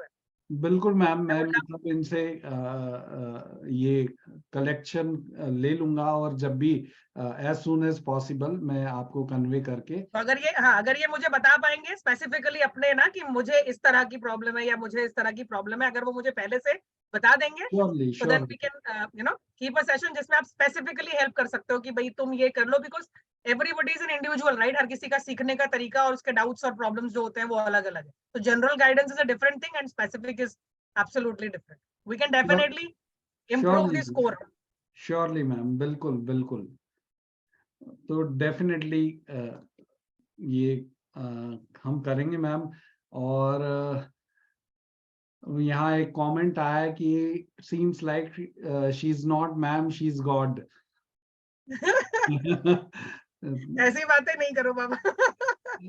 I see. So initially also, I would just like to say that I just love chemistry. I really do. No मतलब, ma'am, and I'm I not really saying that enjoy, मतलब because बहुत मैं बहुत, मतलब जो seminar ये लेने आई हूँ। हाँ, बिकॉज मैं सेमिनार लेने आई हूँ और क्योंकि मुझे कहने के लिए कुछ भी कहना है, that is not how it is. I am proudly a teacher by choice. No no मतलब मैं वो मैम, वाली दुखियारी नहीं हूँ कि मैं कुछ नहीं बन पाई इसलिए मैं टीचर टीचर बन गई हूँ। I am that's not really that worthy category, ma'am, I love it. मतलब और मुझे डेफिनेटली। बहुत शौक है कि मैं बच्चों को भी उतना मेरे जितना तो पागल होने में थोड़ा टाइम लगेगा, बट 2 साल में जितना भी किया जा सकता है कि this can be done, I can do it. वो जो फीलिंग और जो कॉन्फिडेंस होता है, अगर मैम उसके लिए कुछ भी कर सकते हैं। एक कमेंट मैं बताऊं आपको, ये स्टूडेंट बोल रहे हैं कि सर आप इतना लेट क्यों लेकर आए हो, आप पहले क्यों नहीं मैम को हमसे बात करवाई आपने। सो नाइस ऑफ देम, बट कोई बात नहीं, उनसे कहिए कि अभी भी देर नहीं हुई है। श्योरली श्योरली, देर आई नहीं एम हुई हियर, बेटा। आई एम आप लोग हियर। सुन रहे हो सब, है ना। अमन, आप जल्दी से अपना क्वेश्चन टाइप कर दो, ma'am would love to answer, कोई दिक्कत नहीं है। बट श्योरली आप, आपके कंसर्न जो भी होंगे, हम जल्दी एक सेशन और जैसा मैम बोल रही है I will try to.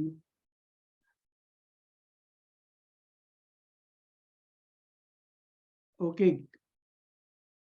क्या मैम कोई आप ऐसी की हमको दे सकते हैं टॉपिक वाइज कि आप एक ग्रेडिंग प्रायोरिटी लिस्ट कि हम उसके अकॉर्डिंग उसी सीक्वेंस में चीजों को तैयार कर लें, if it is possible for you?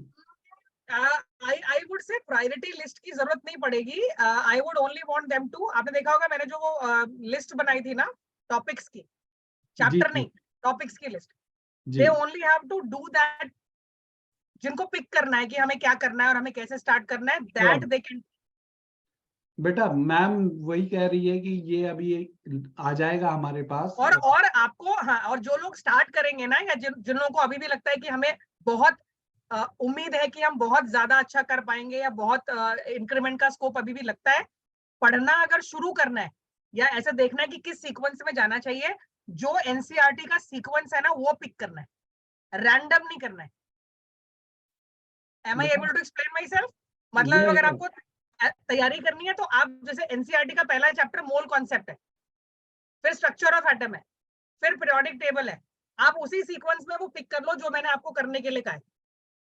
बिल्कुल बिल्कुल ma'am. That will be the list. क्योंकि जो केमिस्ट्री का पोर्शन है ना उसमें अगर आप दूसरे चैप्टर की बात करोगे तो वो पहले पे बेस्ड है, तीसरे की बात करोगे तो वो दोनों पर बेस्ड है. केमिस्ट्री ऐसी ही है, तो अगर आप पीछे से पढ़ना शुरू करोगे तो दिक्कत हो जाएगी.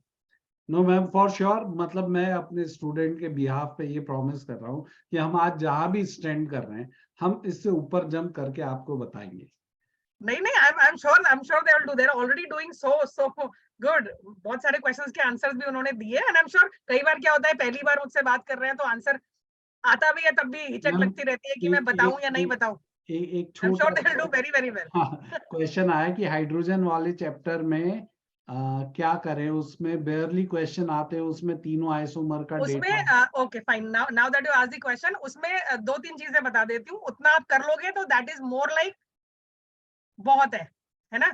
उसमें एक पोर्शन दिया हुआ है which is H2O2, hydrogen peroxide दिया हुआ है, उसकी प्रिपरेशन और उसकी प्रॉपर्टीज. एक आप वो कर सकते हो. दूसरा जो पार्ट उसमें आप कर सकते हो वो एक्चुअली नहीं करना होता है, वो वही वाला है मैंने आपको थोड़ा पहले बोला, पानी के बारे में तो सब पता होता है. तो उस चैप्टर का जो सबसे इंपॉर्टेंट कंपाउंड है वो वाटर है, मेजर पोर्शन वाटर है. तो अगर, क्योंकि हमने पढ़ने की कोशिश नहीं की है ना इसलिए ऐसा लग रहा है, उसको उठाओ और वाटर वाला जो पोर्शन है सबसे बड़ा पोर्शन है वो जस्ट रीड थ्रू. उसमें क्या लिखा है उसके बारे में कुछ बताती हूँ मैं फटाफट से. उसका मेल्टिंग पॉइंट, उसका बॉइलिंग पॉइंट, उसमें हाइड्रोजन बॉन्डिंग है, वो लिक्विड होता है, वो कलरलेस होता है, कपड़े धोने के काम आता है. ठीक है भाई, ओके, राइट. ये सब लिखा है उसमें. वो क्योंकि बड़ा है ना दूर दूर से देखने में थोड़ा मुश्किल लगता है, यही सब लिखा हुआ है उसमें.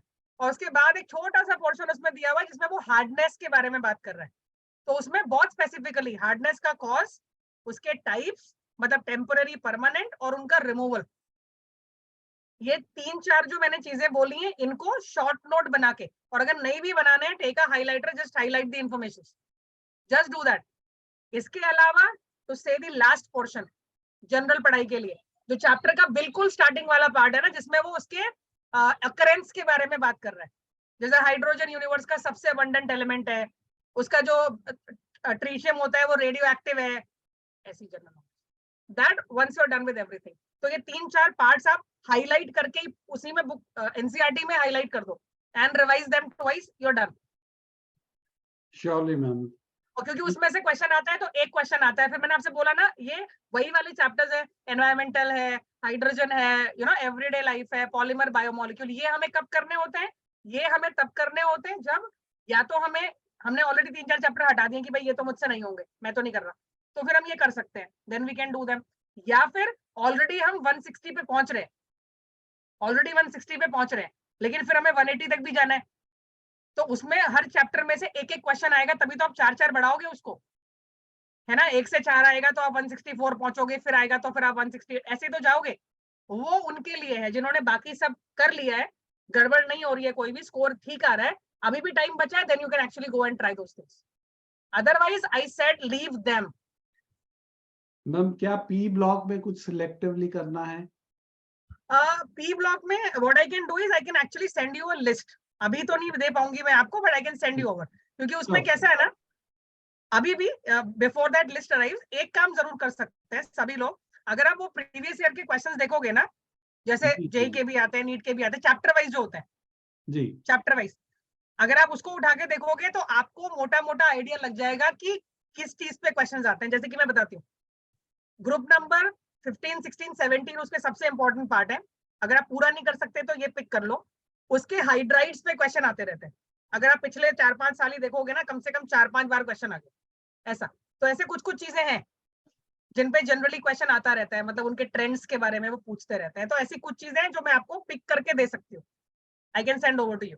श्योरली। इनको मतलब क्या पूरा नहीं पढ़ पाएंगे तो चलो इतना तो पढ़ जी लो, जी, इसमें से ऐसा आ गया तो ठीक है। अभी अभी तो उसी की जरूरत कुछ कुछ जगह पे ब्लॉक हाँ, तो मैं रहती है। आई कैन एक्चुअली जी पिक जी अप 4-5 थिंग्स फॉर देम कि ये कर लो। मेजोरिटी उसी से आता है। Of course you can be sure, paper तो मैं बनाती नहीं हूँ, लेकिन हाँ, मेजरली क्या कर सकते हैं, जो किया जा सकता है, that I can send to you and over. Surely we will work out that. Ma'am बहुत टाइम लिया आपका नहीं, बहुत, it is okay, it is okay. I was expecting this, so this is fine. but we really enjoyed, and as I I said, we enjoyed as will well. give मतलब our 100%. इतनी interactive audience है तो मतलब this is good, that's what you need. So मतलब definitely, ये लोग अभी तक भाग नहीं गए, यही कितनी बड़ी बात है। नहीं ma'am, they are enjoying it, they are enjoying it. Ma'am polymer और बायोमोलिक्यूल के भी आप अगर कुछ इम्पोर्टेंट टॉपिक बता पाएं हाँ, तो। नहीं, डेफिनेटली डेफिनेटली उसमें मैं आपको, हाँ, यस, कुछ चीजें मैं मेंशन करके आप अभी काम करिएगा एक्चुअली ना, बच्चों से जी, लिस्ट ले लीजिए मैं एक। लिस्ट ले लूंगा मैम और हाँ, आप कन्वे और कर। आप मुझे बता दीजिए, तो मैं उसमें से कुछ जो चीजें मुझे लगता है कि ये अगर कर लें तो कम से कम चांस है कि मैक्सिमम क्वेश्चन इसमें से आता है, that I can send over to that. Surely ma'am. So it was really nice to have you here ma'am, और बहुत मजा आया, मतलब लिटरली अब हम आपको छोड़ने वाले नहीं है, हम आगे भी थैंक यू आपको सो मच। डेफिनेटली गाइडेंस के लिए लेकर आएंगे, सो दैट कि हमारा भी मोरल बूस्ट होगा और हम भी दो चार नई चीजें सीखेंगे। जी। Thank you so so much, so nice of you. Thank you so much ma'am, thank you for thank coming, you, see you. And thank you good night to all students. Of you. Good all the night best to everyone. Everyone. Please do try. Okay, thank you.